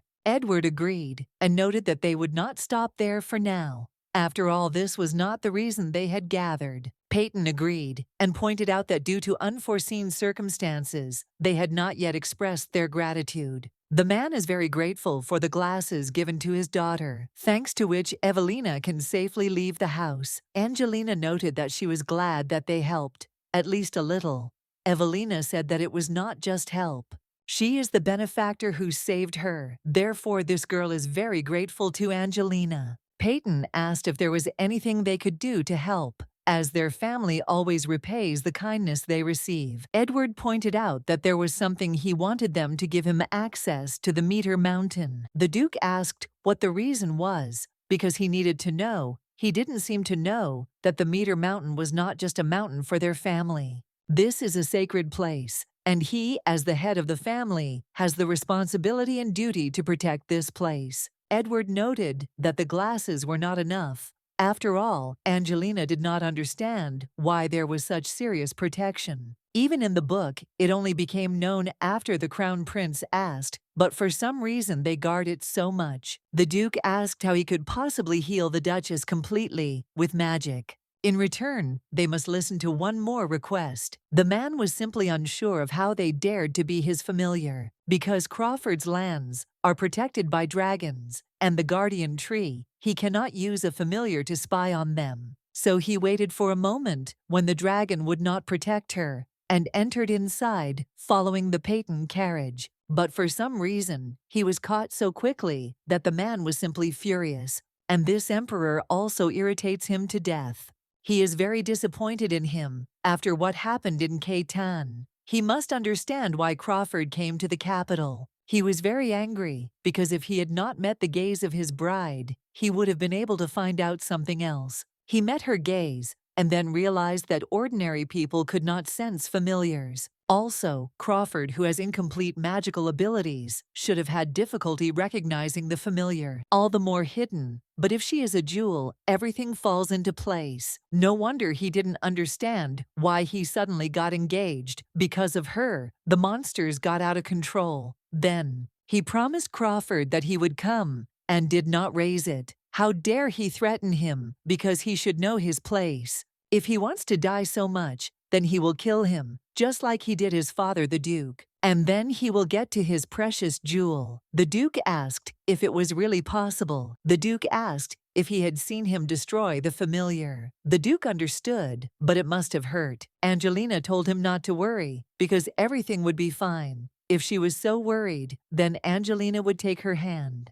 The girl asked the lady to rely on her. Evelina was very grateful for this. Edward remarked that his rabbit was doing well. He would now begin his treatment, so the Duchess should take off her glasses. He will put his hand to her eyes, so she shouldn't be scared. Angelina is already using the power of the stones. It all started when their hands touched, so the healing will end soon. Edward has already guessed, so Evelyn won't need glasses anymore. Everything was ready, so the lady could open her eyes. And when she did, she was in complete shock. The father began to ask Evelina if she was okay. The Duchess noted that it was as if nothing had happened. After this, Evelina burst into tears and said that nothing hurt at all, after which her father hugged her and said that she was doing well. Evelina has come a long way and was able to recover, so they are very grateful to him, and in return will keep her promise. They signed an agreement, so he trusts that he will follow it. Evelina noted that she would wait for their next meeting with Angelina, so the girl said that she would wait too, and smiled.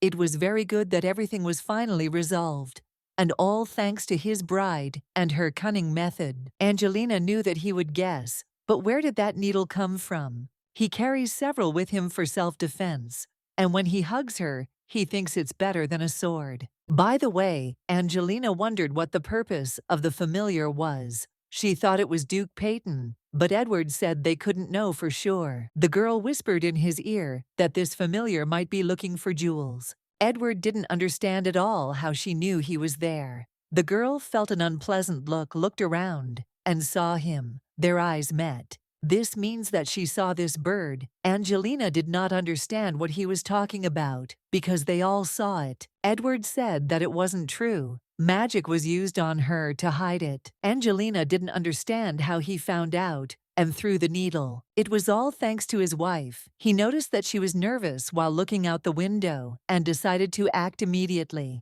Angelina was shocked with you that he did this. I don't know what it was. Edward just felt irritated. The girl was shocked that he acted so rashly. She thought she should check everything first. Edward said she didn't have to make that face, because Edward will find that bastard and kill him. If he even found a bride, it would be easy as pie. Angelina was scared his look was too serious. The lady hasn't felt this for a long time, and for some reason it seems to her that she needs to worry about them. Hughie came to the gentleman and asked if he had called him, and then he asked about what the matter was, and assumed that the gentleman was probably going to leave. The Duke asked him if it looked like he was free enough to leave. Hughie said it wasn't, and his master had a lot of work. He simply meant that he would like to do surveillance in the capital as well. Edward said that he had looked around enough. Rack center in passing. Once went to the fair because of the incident arranged by the gentleman. They were not able to walk normally. Hughie said that if he was going to lecture him, he should lecture him here, and then they would see how well the sharks would swim without him. But the Duke grabbed him right away. Edward said he was in a bad mood anyway. Hughie said he told me that for his own sake, and this was all for the mistress's sake. She is also locked in the castle, so he thinks it will be hard for her. After all, the day of the blood moon is coming soon. The Duke told him to shut up, and said that today he had caught the familiar that the dark mage was using to spy on them. Perhaps it was so that Angelina could see him. Angelina did not understand at all why the activation of the opal was constant for me. She, as Isabelle's daughter, should have sufficient strength. Maybe the problem is that she's not a full-fledged jewel. Every time the night of the blood moon comes, she is given a pair of new opals. For their price, you can buy a new house, but that's not all she's interested in. What happened to that familiar? Most likely the dark magician will consider her suspicious, since she noticed him. If he decides to pursue her, then everything will be bad. Edward asked Angelina what she was thinking about. The girl was very scared. The lady began to ask him why he was frightening her so much, and why he didn't call out to her at all. Edward said that he called her, which means Angelina didn't hear him. And then he asked her again what she was thinking about. He thought that the reason was in this stone. Opal had nothing to do with it. The problem was in her abilities. Edward noted that it looked as if a lonely and weak rabbit was trying to dig a hole. When he was little and just learning fencing, he performed hundreds, even thousands of basic movements, and it was very boring. Angelina didn't quite understand why all this talk was happening. Edward endured, and endured, didn't want to train. He allowed himself to skip classes, and in response he received a reprimand from his father. But at one point, it became clear that such ordinary skills eventually improved to the point of excellence. So don't rush soon. Angelina will become just like her mother. Edward is not usually this attentive, but with her, he shows such care and sensitivity. In the fifth, Angelina thanked him. Again, the blood moon came. There is no point in the night of the blood moon. The stones must be filled with the life energy of the captured victims. Well, now that his sins have been revealed, he doesn't understand at all what to do about it. Using magic to control these creatures took a lot of effort, which is a shame.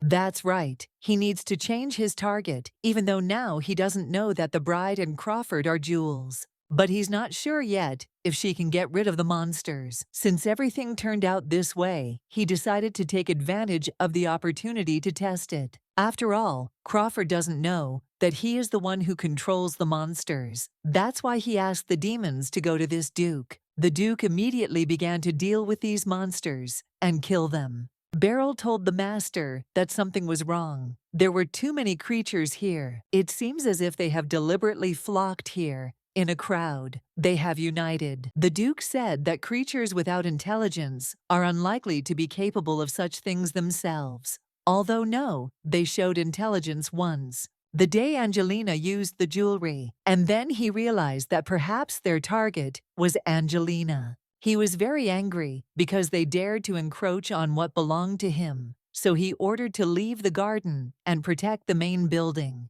He didn't understand at all how these creatures knew that Angelina was here. She didn't use force. What's strange is that demons who have no mind act in such an organized manner, as if someone is controlling them. The Duke laughed and realized that this was a dark magician, and it was he who brought them all here. Used high-ranking dark magic to summon a familiar controlling demons won't be difficult for him. The Duke thought that demons appeared naturally, but in fact, it was all the work of a dark magician. He will definitely find him, and the magician should not even think about begging him for death. This dark mage is not allowed to die in peace. Edward fought the monsters until the morning, and finally they finished. Hughie had no idea what it all meant. A crowd of monsters decided to have a picnic here. The Duke asked what was wrong with Angelina. Hughie noted that it looked like she had just fallen asleep. She had been worrying about him all the time. After that, a sword flew at him. The man began to say that the gentleman was taking on too much. Edward immediately went inside to meet the lady, but realized that if he went like this, he would dirty her. So he decided to take a bath first. After that, he came to her room. Luckily, she was fast asleep, so he decided to just lie down next to her. After this, Angelina woke up and was surprised when she saw him next to her. Edward hugged her and told her that it was all over now and he was okay. Angelina was very happy to hear this, and then pressed herself against him and closed her eyes. Edward told her she could sleep peacefully, and kissed her on the forehead. "There is something that the Lord needs to report to His Highness. Last night monsters attacked the Duke of Crawford's estate. They don't have enough intelligence to move in an organized manner, like during Catan. It's highly suspicious. Father said that Mythos was able to control monsters, so he made him set up a protective barrier. This barrier prevents monsters from entering the Imperial Palace and other holdings. Only the Crawford Duchy does not have such a barrier. But he wonders what if Mythos just controls the monsters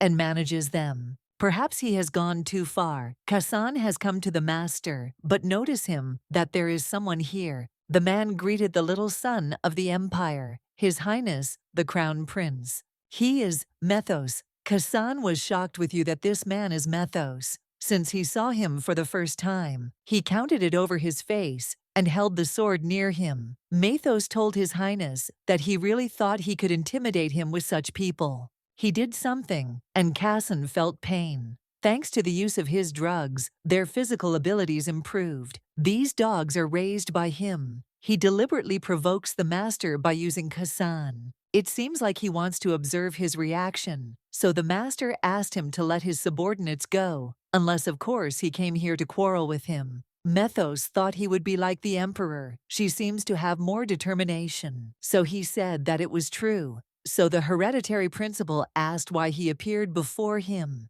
and also asked if father knew about this. If His Highness the Crown Prince kept silent, then His Highness the Emperor would not know about this. And the reason he came to him was because she had discovered a new weakness in the Duke of Crawford. The prince knows that he said that Crawford would soon die. This is true, but as he has already said, he cannot yet say the exact time. Crawford may remain alive even after His Highness ascends the throne. Genoa thought about it because his father hadn't said anything, so he asked why he was telling him about it. Mythos said that they should prepare for the future. They would soon see a new rising sun. The prince did not understand at all how he dared to despise His Majesty in front of him. Or he is plotting treason. Mythos still respects His Majesty and only wishes that Crawford's decline be attributed to his merits. And then she asked the gentleman what he would say and whether he would like to personally overthrow the Duke of Crawford. On the day Genoa was crowned Crown Prince,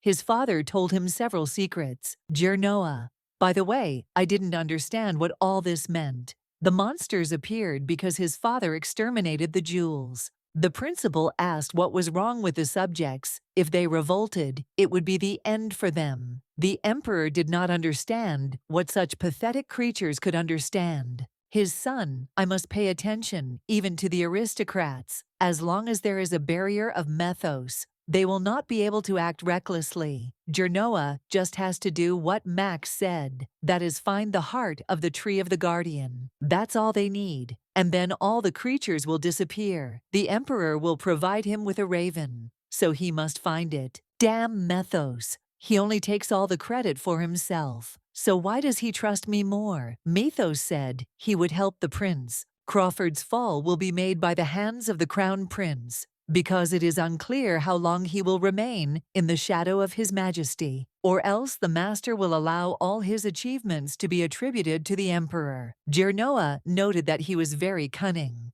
Despite his unclear origins, he seemed to understand how he managed to lure his father. Mythos is skilled at finding hidden desires and provoking his interlocutor, and also chats incessantly. He could not guess His Highness's feelings. It was a rather sweet temptation. So the gentleman asked how he planned to deal with Crawford. Judging by the past results, things were not going so smoothly. This time, he wanted to use a foolproof method. All the prince has to do is lure the dukes to the place he specifies, and he will take care of the rest. They will communicate with each other using an amulet. Genoa agreed and asked him to let him know when he was ready. Mythos was grateful that he listened to his request. At this point, he digresses. Kassan asked the gentleman if he really believed this guy. The man said, "Of course not. and he was just using him to get what they both wanted. Perhaps for him, he and his father are nothing more than a piece on a chessboard. He remembered the emperor saying that he should just follow his master's orders, so he told Kassan that once he found the heart, he should not tell anyone because no one should know about it. Methos shouldn't think he has an advantage because he's like a father to me. By the way, the man Crawford was looking for recently, he's wondering what's wrong with him. Kassan believed that his master was talking about the unknown person. They tried to track him down, but without success. The gentleman understood him, so he said he could leave now. First Peyton. Now the strange man Crawford hasn't been acting like he usually does lately, so Genoa thinks about what he has in mind. Very fortunate because he was just thinking about how to lure Crawford. This will even help to calm down the Duke of Chavigny. Therefore, it is very useful for the master. When Edward received the invitation, he was curious about what it was this time. He was very surprised when he read it. Angelina was happy because everything was back to normal. Only 4 days had passed since the night of the blood moon. Edward saved Angelina's favorite peonies. That's what he told her when they went for a walk together after the blood moon. Suddenly, he walked into her room and asked what it was doing. Angelina turned to him and smiled. The guy was glad because she was no longer afraid. It's all from this that she knows that it's him. Only he appears in this house like this. Edward wanted her to look at this invitation and ask her if she knew what he liked. It says here that it is a wristwatch, which is amazing. Perhaps in the original, the Crown Prince and Oleana wore it to the engagement ceremony. Then came the peak of popularity of these watches, although it was still early for this fashion. Angelina noted that this was Charlotte's catalog. It was brought to a VIP client because he bought a couple of things and they already call him VIP. And it's so funny. They spent the equivalent of several mansions that day, so it's weird to call it a pair of things. Edward said the watch was issued as a pair. The lady was surprised by this, and he remarked that it would be great if they put them on. She loves it when it's time to do something together, and anyway, that's what he likes. The Duke said that you can't understand from one picture, so you have to see it in person and decide. Angelina was shocked with you that he was going to go right now. It's a limited edition, and there are only a few left. He told her that he had things to do, but he doesn't care anymore. Hughie was simply delighted when he saw the gentleman and learned that he had listened to his sincere request. He asked how the lady had been chewing all this time they had seen each other a couple of days ago. The Duke ordered him to stand still. Angelina had thought about this before, but the Shark Chief was very different from his original image. His emotionless face frightened people, so they called him Death.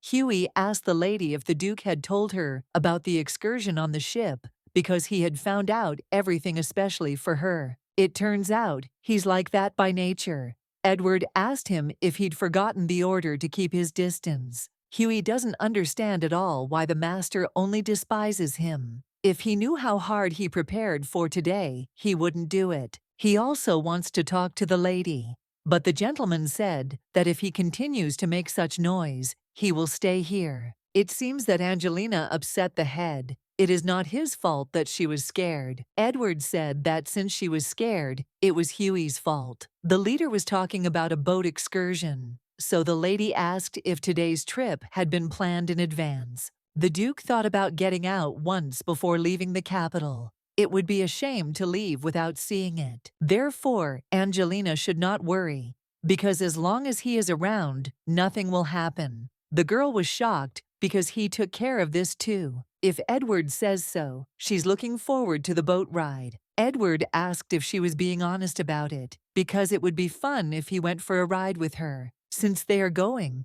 the Crown Prince wants to have fun while they are there. Just not this time. The gentleman had no idea when they would arrive. Apparently the catalog wasn't enough to impress. Well, suddenly he saw a carriage, from which a lady was getting out, with a gentleman. He was in complete shock because such a high-ranking person had come to see him. So he immediately welcomed them and was very grateful that they visited Charlotte. Edward asked if he was the manager, and he confirmed that he was. The gentleman said that he had come to look at the wristwatch. Those because of the limited edition, he must bring each model. Edward told Angelina to look at that watch and believed that it was different from the one in the catalog. Angelina agreed with him. They turned out to be much more beautiful than in the pictures. The seller provided them with a limited edition.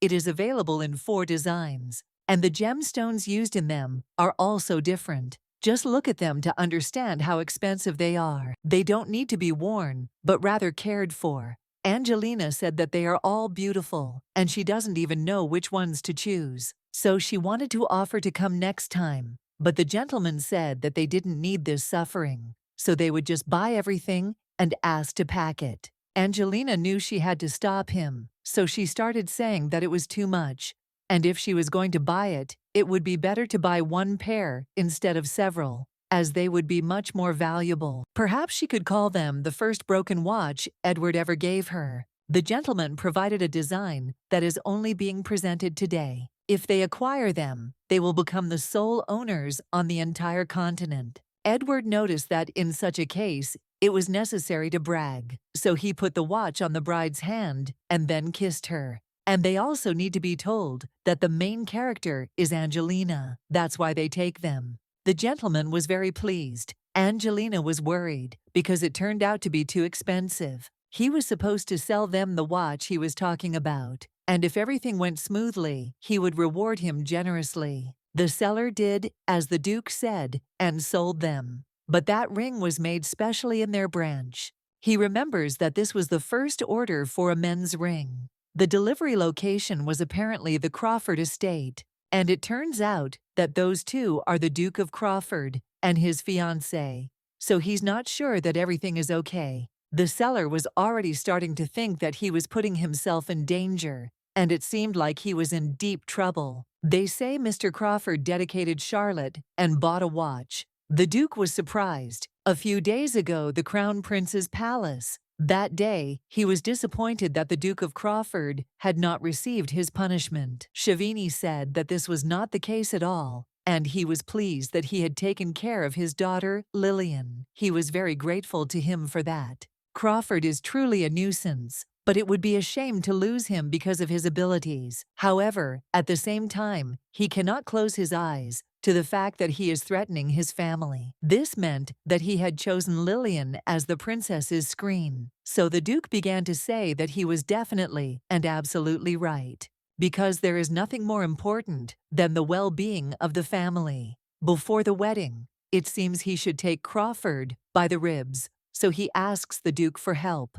He did everything His Highness ordered. Now all they can do is watch his collapse. Chavini was curious to see how this would be used. The servant suggested that he introduce the man. Well, the gentleman thought that this was not necessary, because it was not worth arousing unnecessary suspicions. They would pretend that they did not know anything. Lillian didn't understand at all what all this meant, and why her father was interested in Duke Crawford's affairs. She wanted to think that all this was for her sake.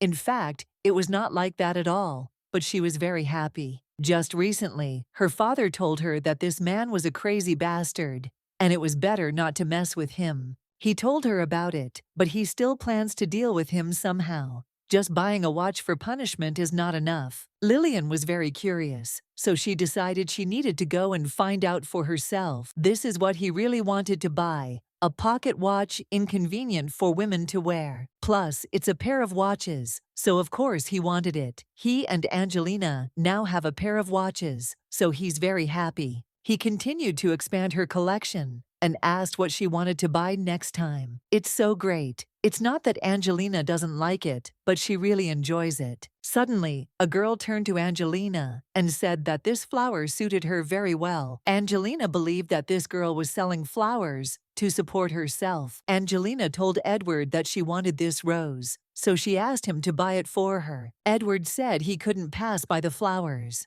so he turned to the girl and asked her to give him everything she had and not to give him change. The girl said that it was too much, and with shaking hands, she handed the bouquet to the lady. Angelina noticed that they were very beautiful and was very grateful, but suddenly she accidentally pricked her finger on the roses. Edward asked what happened, and if she had pricked her finger, Angelina said it looked like she had picked up some thorns. The girl understood that Edward would be angry, so she told the girl that it was just a small injection. It would come soon, so it was okay. Edward licked her finger and said that the bleeding had stopped. Then he bandaged her finger and asked if it still hurt. Irina said that it didn't hurt, and then the master ordered his knight to take the child away. Angelina thought her husband was offended by her. She said that they wanted to have a good time, so she doesn't understand at all how she can enjoy the day after that. Later, when she remembers